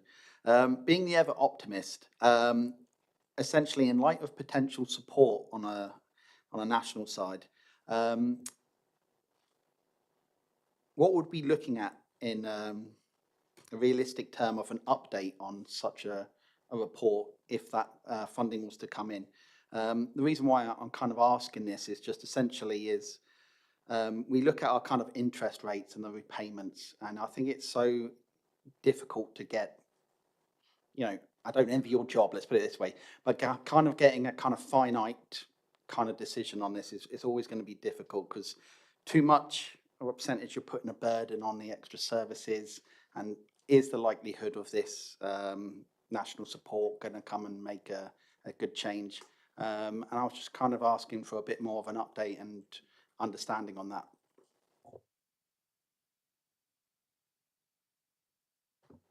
Yeah. So in terms of the DSG deficit, which I think is what you're driving out there, I wish I was in a position to give you a more certain update. We would love that ourselves. We're not. We're still awaiting for important details, and I think we're expecting potentially and more than one announcement. So I think there will be an announcement at the final settlement, which is early February. There will also be the SEND reforms, which will be operating. They're talking about the spring, so that's slightly later. Both of those will be really, really fundamental to the level of that deficit going forward. And we just don't know, I'm afraid, at this stage, sitting here. What I would hope for is that by the time we get to the 23rd of February in the City Council meeting, we will at least have the first of those announcements, and we'll have a much more detailed idea of the nature of government support and the timing and value of government support for the DSG deficit. But I think the SEND reforms probably have to wait a bit longer. Councillor Finn, you wanted to come back in. The regional mayor situation. Obviously, all financing for the region will come into the mayor's office. I'm trying to think how to word the question, really. So is it true to say that we'll still be receiving direct grants from government as well as from the mayoral office when the mayor's in place? Yeah, I think it's too early to say how capital funding will be passed down through a combined mayoral authority or a strategic mayoral authority. We know there will be some changes, and there might be that there's funding passed to the combined mayoral authority and then cascaded to individual authorities. But we don't know what that looks like yet. We're awaiting detail.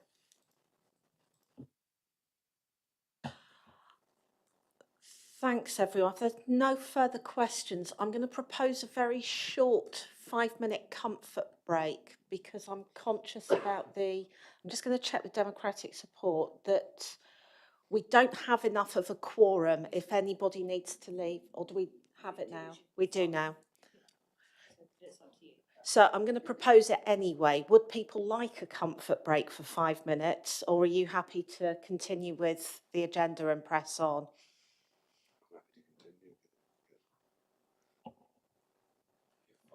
5 minutes, okay. We'll reconvene at 4:25. Thank you, colleagues.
Right, thank you, colleagues. We'll reconvene after the short break.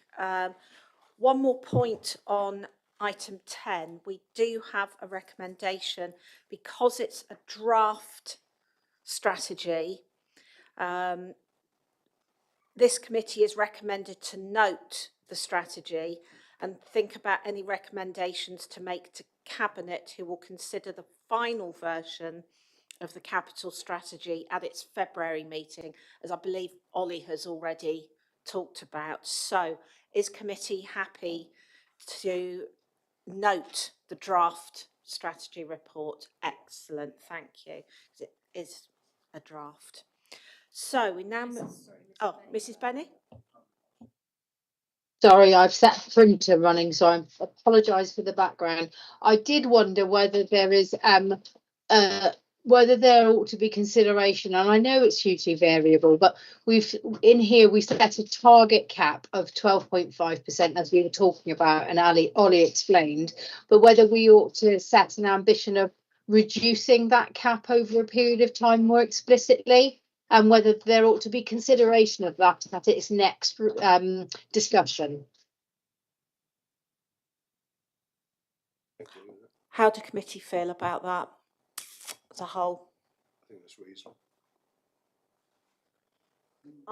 I think it's a reasonable ambition, and we should perhaps discuss it. I'm not sure about targets, but we'll have that discussion further down the line, I guess.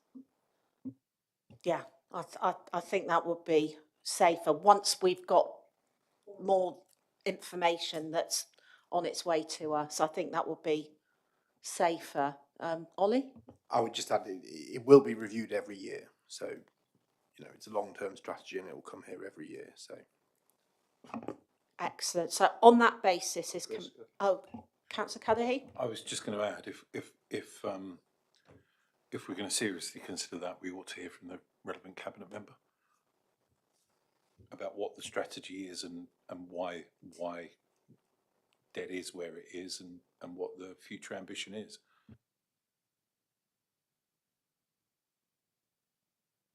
Through you, Chair, would you therefore rather perhaps in order to have the relevant cabinet member here, perhaps schedule that as an item to look at before it comes back next year? So perhaps schedule it on next year's work programme? I think that would be a good solution. Thank you, Hannah. Everyone's happy with that? Excellent. So on that basis, can we note the draft strategy? Excellent. Thank you very much, colleagues. So now move on to item 11, the Treasury Management Strategy. And I think this is Wendy Eldridge. Over to you. Thank you, Chair. There's going to be a bit of deja vu when I go through the Treasury Management Report because there is so much synergy with it, with the capital strategy we've discussed. So I'm taking you to agenda item number 11 on page 293 of your pack. This is an annual report being brought to this committee ahead of it being finalised as part of the budget setting process being considered by full council next month. It is a statutory requirement to set an annual Treasury Management Strategy and prudential indicators, and as are required by the SIPA Code of Practice for Treasury Management in Public Services. The strategy is produced from a set of strategy documents provided by Arlene Close, who are the Council's Treasury Management Advisors.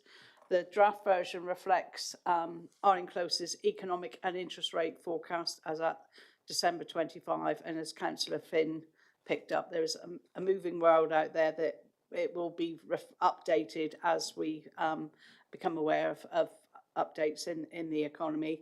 As a net borrowing authority, the key borrowing information I'll be presenting is as presented in the capital strategy, the forecast programme, capital programme for the council for 26-27 is 114 million, of which 52 million is currently approved as financing through external borrowing. So that has been sort of thread through all our indicators, together with a further 38 million identified as pipeline projects, which will be subject to its own set of capital governance before approval onto the capital programme.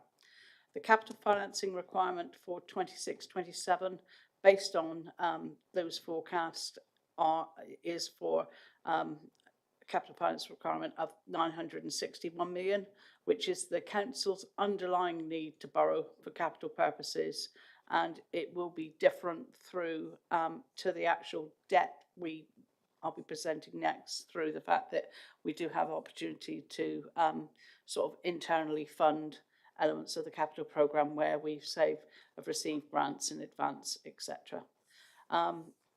So our actual debt forecast for 26-27 is 936 million. This, as references, is assuming nearly 100 million of DSG deficit. And again, as talked through at the last agenda item, this is still subject to further updates from the government and information coming through our final settlement. The operational and authorised limits are set out in the report, which includes other long-term liabilities through PFI liabilities and finance leases, which make up the total limits. From Orinco's projections, the council set interest rate budgets, borrowing budget rates, assuming 4.5% for long-term borrowing and that will be from sources such as Public Works Loan Board, and 4% from short-term borrowing sources, which would be such as other local authority. Plymouth currently holds 44 million of LOBO borrowing arrangements, a reduction of 10 million from the strategy presented last year. And again, we've been working with our Treasury Management advisors, taking their advice and reviewing any call-ins for LOBO arrangements and taking the opportunity to repay them as they arise. We're also investigating options with debt rescheduling if it reduces risk and cost or offsets essential revenue saving options that are required as a consideration as part of balancing the 26-27 revenue budget. So that's the focus on borrowing. Moving over to investments, the council holds two main types of investment. It has pooled funds, which have been held for a number of years with organisation, and they have a purchase value of circa 54 million. And the other investment is through the money market fund, which this committee previously, in the previous committee, approved an increased limit of 15 million per fund, and we're continuing that 15 million limit through 26-27. This allows the day-to-day investment of surplus funds achieved through our sort of cash flow, and again that could be through any income collected in advance or any grants collected in advance. We're taking a prudent approach for our investment income rate of 3.75%, and this is trying to balance the highly yielding pooled investment funds together with money market funds, which tend to follow the Bank of England trends and which are forecast to reduce to 3.25 by the end of 26-27. Again, this is sort of picking up on a few of the points raised in the last capital strategy discussion. We've reset prudential indicators, and this is where, as a council, we're required to report these annually through the Treasury Management strategy. So we set out all our limits, etc., and our indicators, and then we're also required to report them quarterly through our capital monitoring. So that will go through the cabinet and full council process. So there is quite a bit of visibility through our existing governance, and obviously we also bring back a mid-year report, midterm report with an update. So whilst we're talking an annual strategy here, there will be regular quarterly refreshes that are visible. I just want to highlight one key ratio, which again has been touched on before, is within section 7, the ratios are 7.1.3 on financing costs to net revenue stream. This is a statutory indicator, which the table is set out on page 315 of your pack. And again, it's showing that indicator, the impact of what we've tried to produce is highlight the DSG deficit, because we don't know what the outcome is. We're trying to quantify what the DSG element is of all the information we've provided you, so it gives you some sort of comfort on what scale we're talking. Yes, so that's again, that DSG is based on our current known forecast and current known accounting treatment of that. Again, for the benefit of understanding the local indicator, it's shown below the main ratio of financing costs, and this pulls out the element of borrowing finance from where the previous capital programme would have been financed through service borrowing. So the example of the property regeneration fund, where the income is generated from rental, as an example. So again, it makes it quite clear where the different thresholds are. The threshold of borrowing that is to fund sort of core capital programme, and the elements that are influenced by DSG and service or income generated borrowing. There are also further indicators on fixed variable rate exposure and the maturity structure of our borrowing. And while there's no prescribed strategy directed on rate exposure or maturity, under set point 8, we've set out the income of different strategies. So for instance, if we borrowed very short term, we've got a higher risk with interest rates fluctuating. And I think this is probably a good point to come in at the question that was raised at the previous capital strategy, is through our treasury management strategy, we do assess the risk and have a spread of borrowing between fixed and variable interest rates.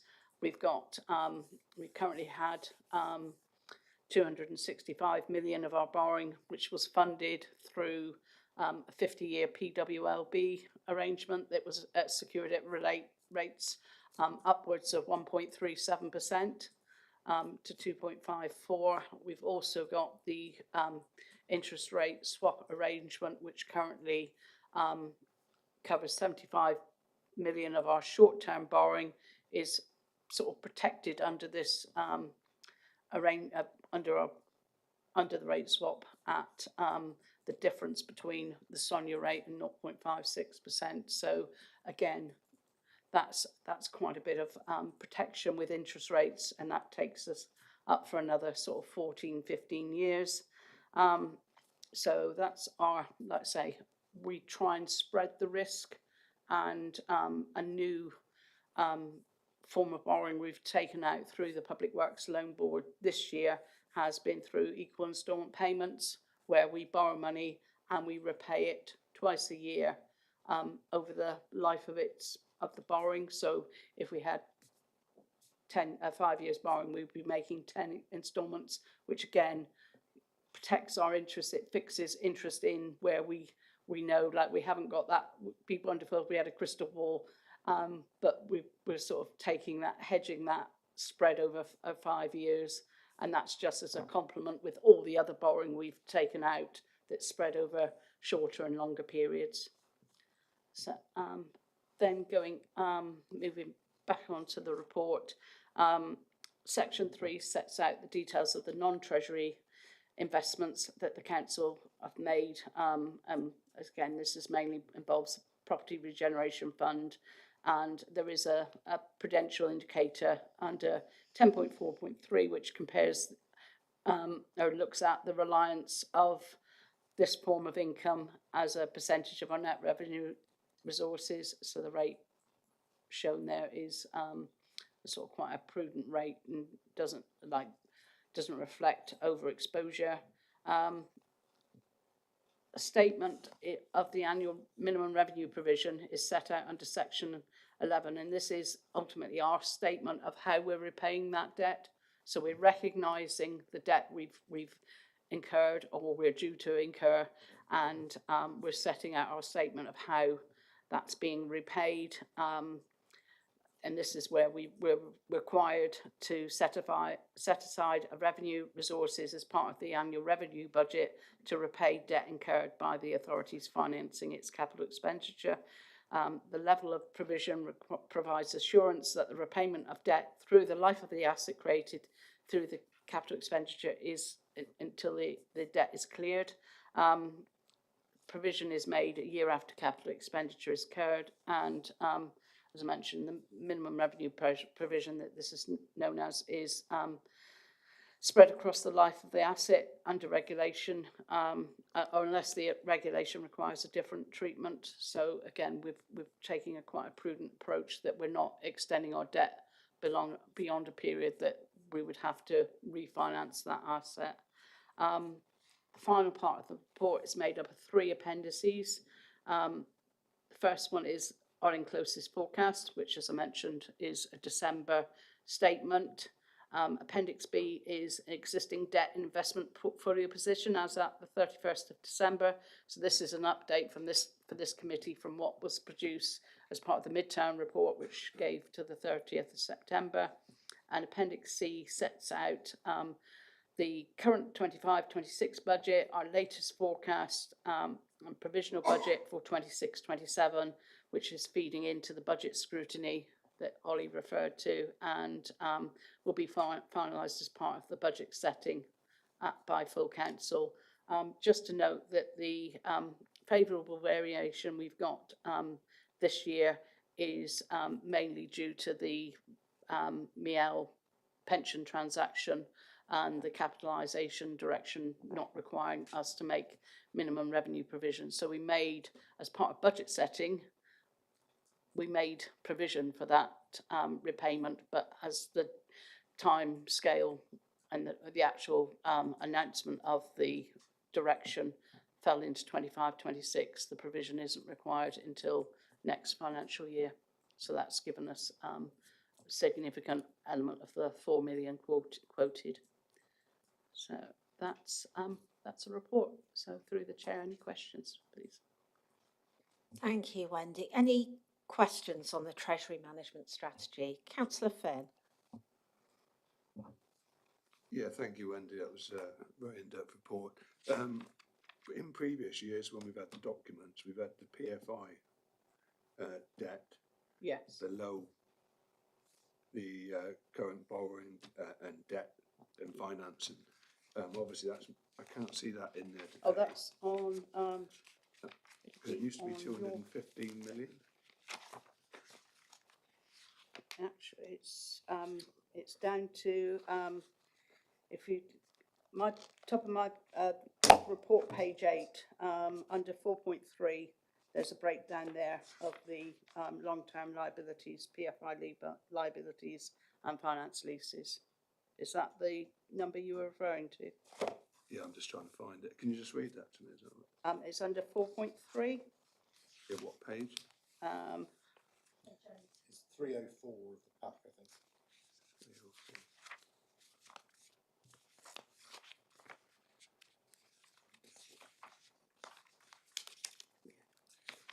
304. Yes, 304. 304 of the pack.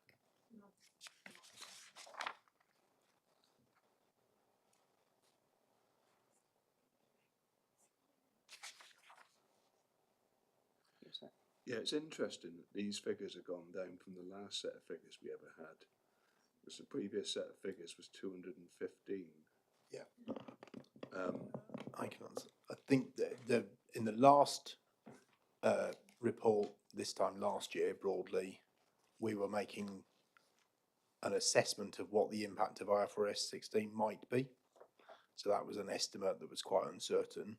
actually we've now done the number crunching and it's a lot lower than we anticipated that figure. So that's why there's quite a big drop. Yeah, because there's a between huge previous years. discrepancies over Yeah, and there will be an element of 180 million discrepancy. amortisation of the debt as well, but But previously, we've also asked in audit and governance to make clear what the PFI debt actually refers to. And we've asked 2 or 3 times, but it's still not actually, if somebody could clarify exactly where that PFI debt stands, please. I'll transfer it. you. It's through the statement of accounts, sorry. Through you, Chair. There is quite a lot of information reported in the statement of accounts, which was in my report. If you look at the note 33 to the accounts, it talks about the schools PFI and the waste PFI, which are the 2 PFI schemes we have. The reason the figures go down is because obviously we pay off the liability each year, and the figures, I believe, I would have to look back at last year's Treasury Management Strategy, but in the accounts, I can clearly see that we had 97, apologies. That figure has been fairly constant, so I don't recognise the higher figure that you're quoting, I'm afraid. Can we check this outside of? Sorry, there was a higher figure, but that was purely on the impact of IFRS that we were waiting for the action. We'd secured Arlen Close's commissioned them to do a piece of work, and we were just we put a figure in as it was purely an assumption. The actual figure was a net 5 million, I believe, adjustment, and I think from memory it was a 5 million reduction in liability for IFRS 16 for the 2 PFI. But obviously we wouldn't have known that figure when Wendy did the Treasury Management Strategy for last year. But it is certain now, and the movement is not material. No, I think what it came back to is the accounts we had to us up until last year was 100 million PFI debt, and I'm well sure that's the figure. Then it went to 231 million or thereabouts, which was a static figure included. Then we asked for a breakdown of the PFI debt 2 or 3 times in audit and governance, but never got it. And then we're back to the same sort of box, which we asked, would encompass, say, a footnote to the boxes to say where the PFI debt stood. So it made it absolutely clear. So you're not looking through pages and pages of document. So to go from 231 or 251, don't quote me, I'll actually find the paperwork. I've got the paperwork at home, which is quite clear. To now see that the PFI debt's reduced to 99 million, that's a substantial drop. So obviously that's why I'm asking you the question there. If I can try and explain. Our PFI debt is reported in detail through the statement of accounts, and those figures are shown in the notes that Carolyn's explained, and they relate solely to PFI debt. The figures that are reported in the Treasury Management Strategy every year include PFI debt and other long-term liabilities, such as finance leases. We overestimated those other, so nothing to do with PFI, but we made an overestimation in the last Treasury Management Strategy of the other long-term liabilities because of the uncertain impact of IFRS 16. We're expecting that to be higher than it was. So in the Treasury Management Strategy, we set a ceiling that was higher relating to other long-term liabilities because the work we commissioned to go through and do the calculations hadn't been completed at the point we set the Treasury Management Strategy. That work has been completed now. It's a lot lower than we had estimated, and so what you're seeing in this paper is a true reflection now rather than that kind of overestimation last year. But that variance that you've described is not to do with the statement of accounts and PFI liabilities. It's to do with other long-term liabilities that are included in the Treasury Management Strategy. Well, thank you for the explanation, but I am a bit concerned it was 130 million overestimation, that's all. But just to clarify, it was an estimation, so it's not an actual discrepancy in the actual amounts. That's helpful, thank you. Any further questions on the Treasury Management Strategy? Councillor Rainsford? Just a quick one on clarification, really. We obviously take loans from a range of different bodies, and in the paperwork you talk about the Municipal Bonds Agency. We don't seem to use that, and there seem to be risks around that option. Could you explain, please, a little bit more about them, and why we seem not to use them? Okay, so through you, Chair, we, as part of the Treasury Management Strategy, we will have we leave ourselves flexibility to use the appropriate lending agency at the best time. So at the moment, like for the last few years, we have been predominantly using PW, Public Works Loan Board, and other local authorities. It's and I haven't actually had any experience of using the municipal bond agency. So it's a case of just borrowing, just having the scope to use a range of, again, they're set out in are enclosed as recommended counterparties to use for a local authority to use. To protect us for whatever financial situation we might be in. So we might use, if there was, say, a financial economic crisis, we would use the safest sort of agencies we could use for borrowing. Thank you. There's a bit of distraction around you when you were trying to explain that. Councillor Finn, I think we have already dealt with this item. Satisfaction of the majority of the committee. So if there's showing the figures.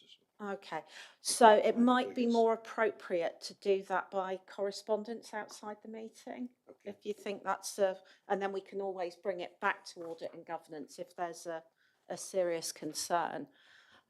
Sorry, Councillor Rainsford, did you have a supplementary? No. I was just going to say that the explanation was helpful, not least because, you know, I'm a layperson in a sense. All the people looking in may not be experts in the field, and so understanding how a local authority assesses the risks of the loan it takes out, I think is quite important, and I appreciate the explanation.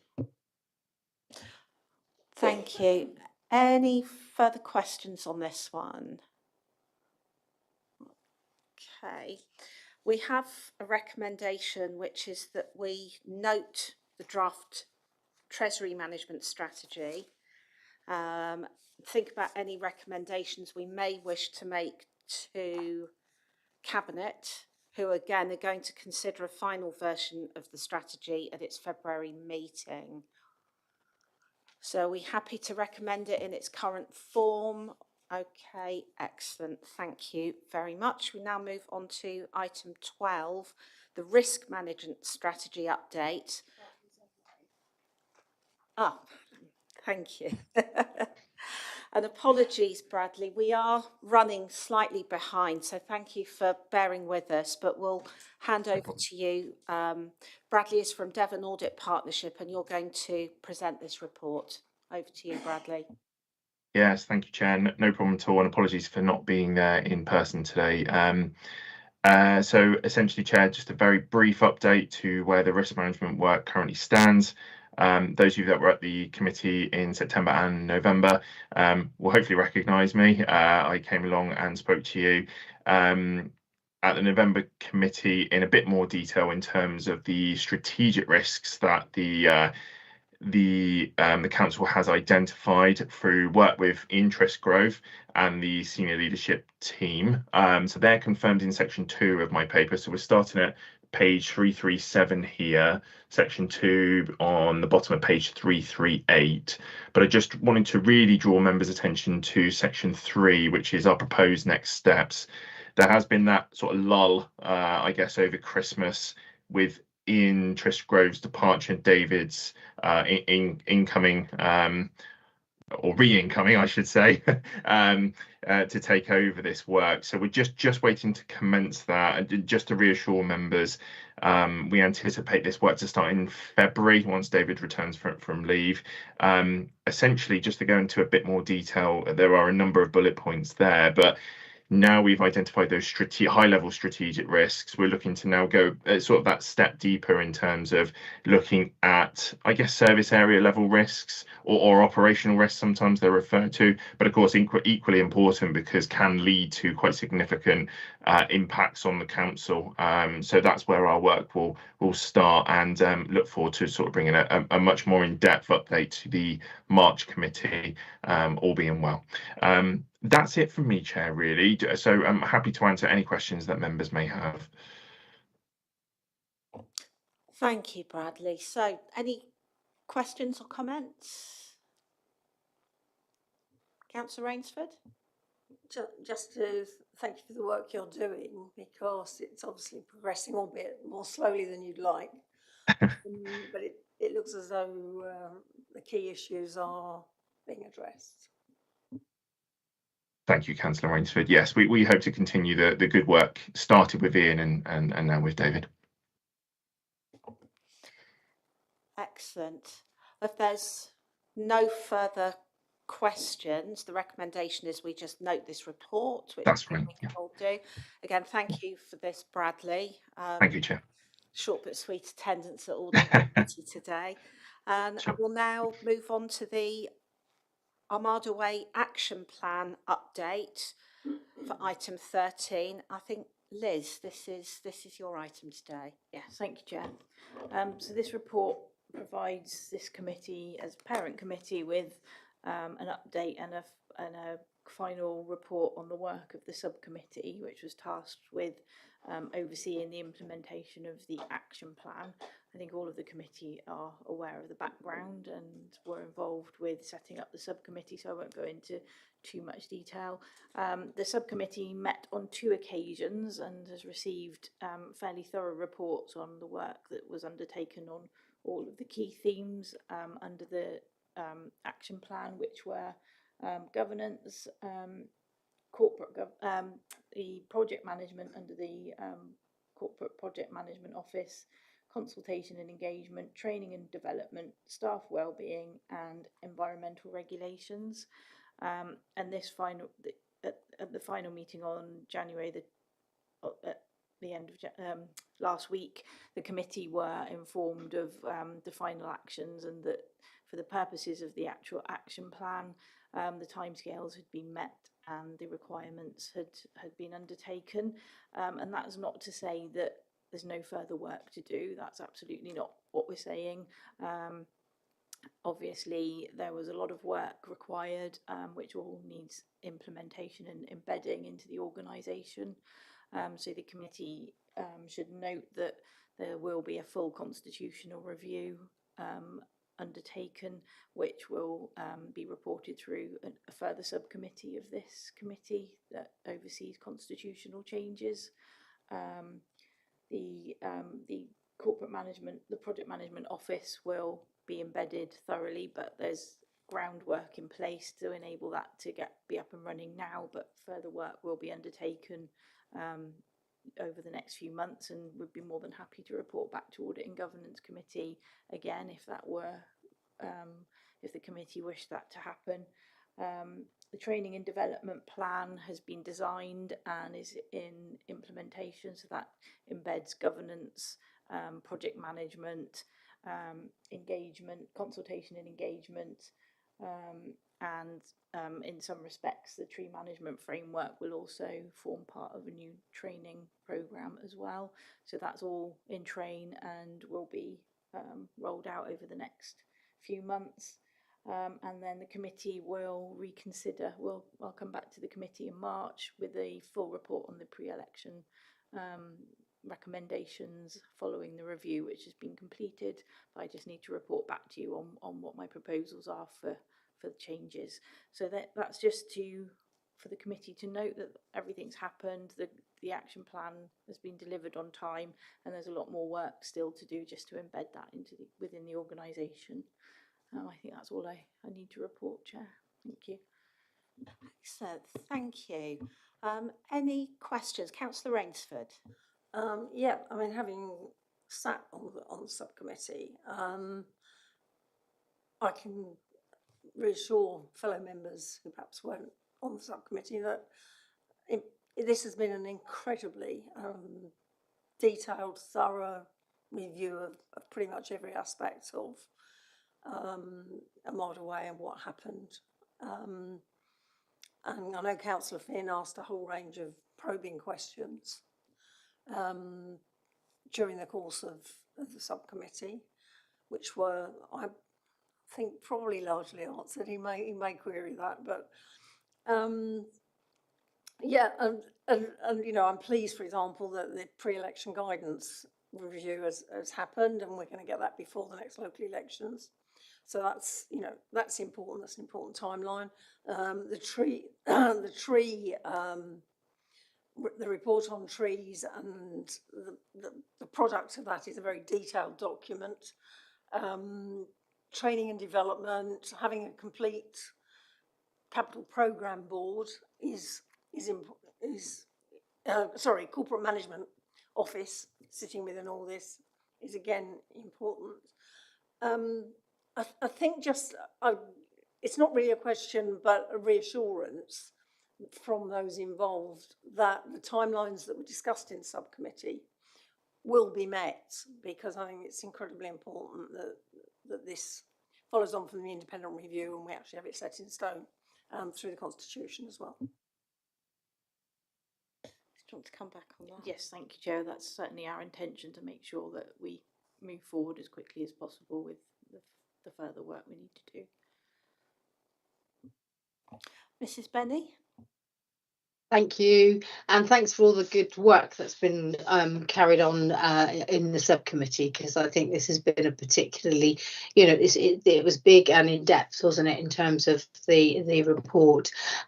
Given the level of wider scrutiny that this has had, and the criticism and critique of the council, I wonder whether it would be of benefit to build this into our internal audit programme, so that maybe not maybe do it for the 26-27 programme, so not this existing one but the next one, actually build in an internal audit of how we've delivered this, and have that semi-external view of how we've closed everything and delivered and embedded, because I think, like you say, Liz, there's still lots to embed here, and I think if this was reviewed probably towards the sort of first quarter, so January 27, if this was part of the internal audit programme for about then,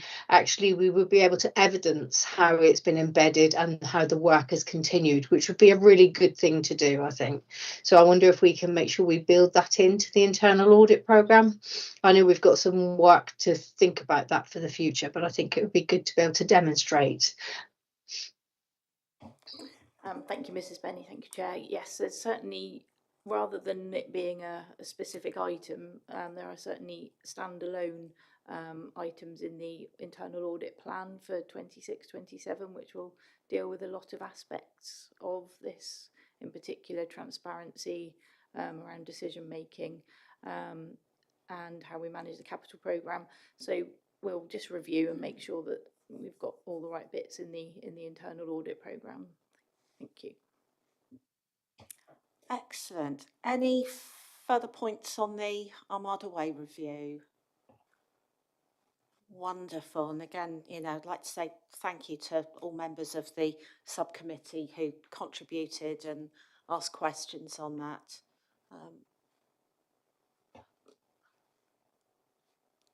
And thank you to Liz for producing the report today. We have, again, several recommendations which are set out on page 1 of the supplementary pack to the agenda today. Is committee happy to note all of these, and that a full report will be going to Audit and Governance, well, coming here, but on our March meeting? Yeah, excellent. Thank you very much, everyone. So finally, we're on to item 14, the cybersecurity update on management actions. Pleased to introduce Pete Honeywell, who's been waiting patiently.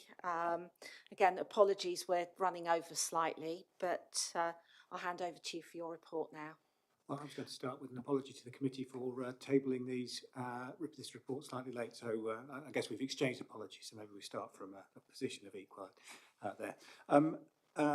So the report really sets out some of the key recommendations that were made by the Devon Audit Partnership in a review a little while ago now regarding this council's cyber risk management arrangements.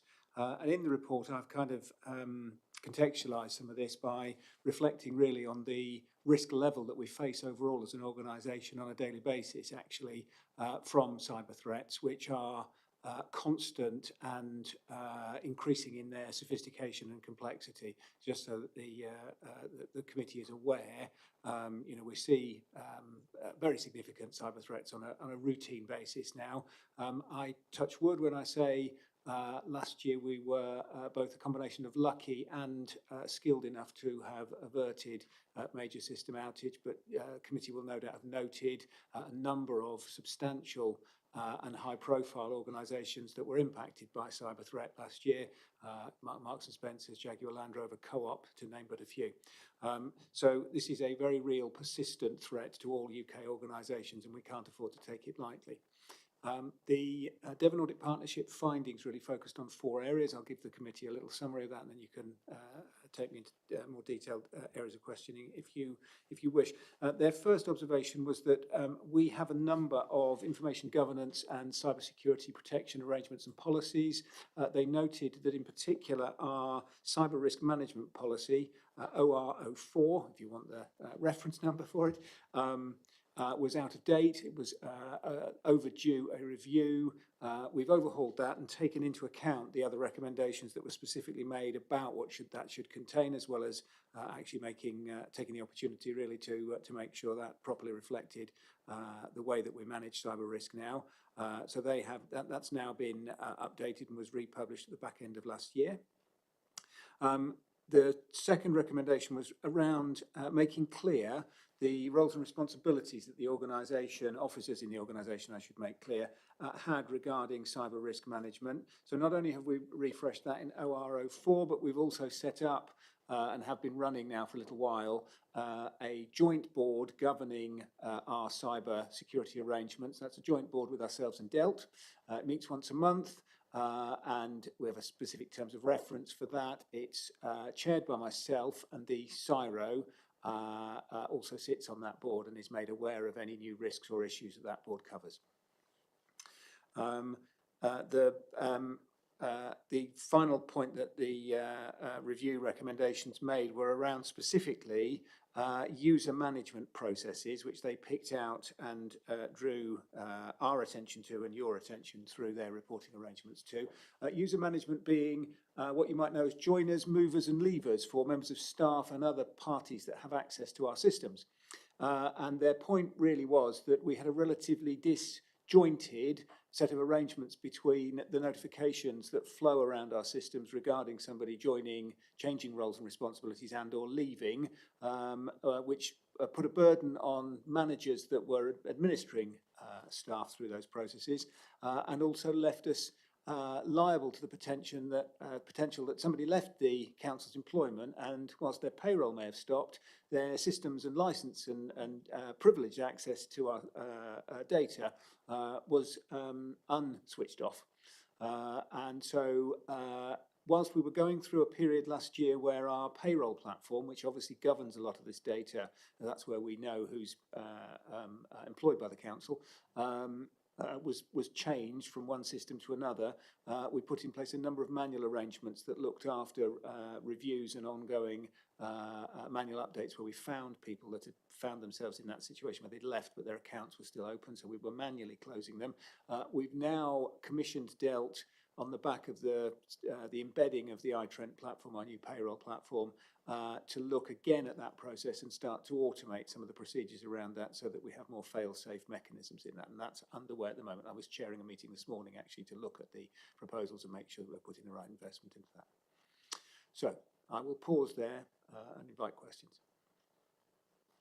Okay, so just before I open the floor for questions, because of the nature of this agenda item, I'm going to take all the questions, and then if any of them are more appropriate for a part 2 meeting where we need to shut down the webcast because of the confidential nature, and it could also compromise the security of the council, I think Pete will make a decision as to whether these are part 2 or part 1 questions, if that makes sense. So, Alison, I think you indicated first. Yeah, I've got a query about the risk management policy, which you said hadn't been updated for quite some considerable time. Could you first of all say when it was last done?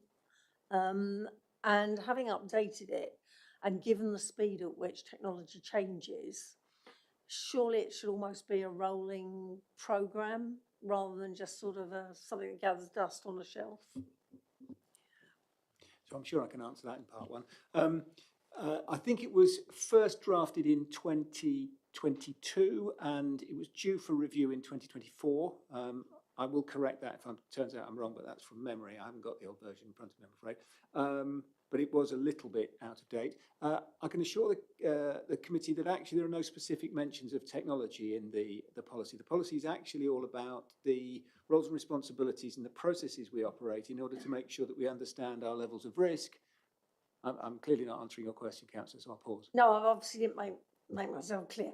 In a sense, the processes and procedures will change as the technology we are using changes and demands change. So it's not so much about the technology itself, it's about how we as individuals use it. And I guess that's where the policy and the procedures come in. So they are sort of interlinked. I mean, I take your point, it's not actually about the physical hardware. But it is about how we use the ever-changing sphere, the ether that's out there, and the programs we are accessing. Well, I mean, I guess things like AI, which is a recent intervention, and certainly between 2022 and now, you'd say without doubt it's transformed the way that we use and interact with systems. Actually, we've set up separate policies governing the way that we look at how we use AI and how we make sure that we've got ethical standards as well as secure standards around our use of AI. So we've tried to sort of separate out some of the things that are the most profound changes to the technology that we're reliant upon. In fact, I really don't think that having updated the policy, it has changed substantially.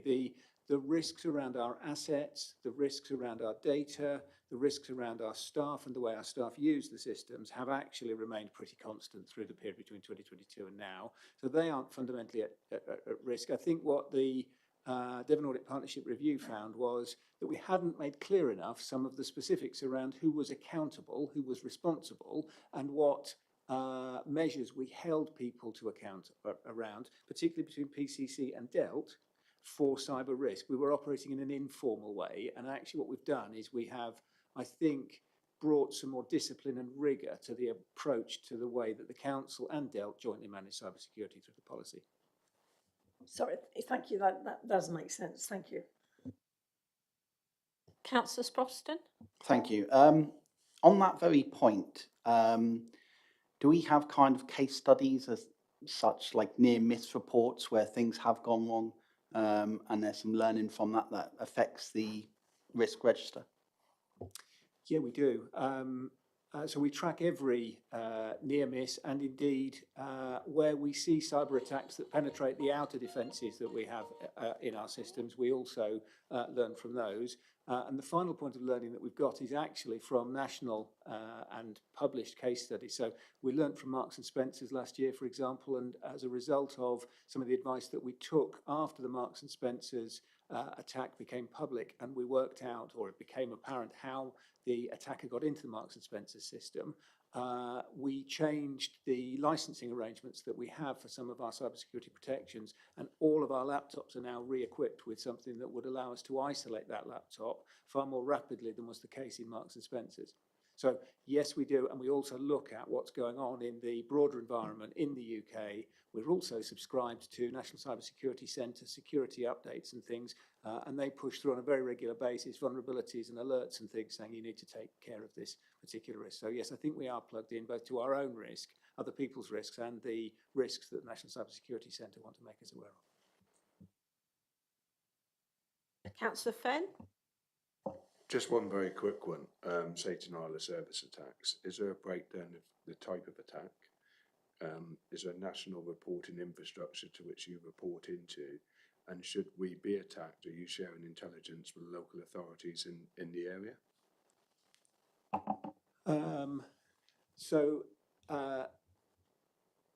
There is a more detailed answer I can give you. I'm happy to do that under part 2. Let me give you an answer to part 1, first of all, though, in part 1.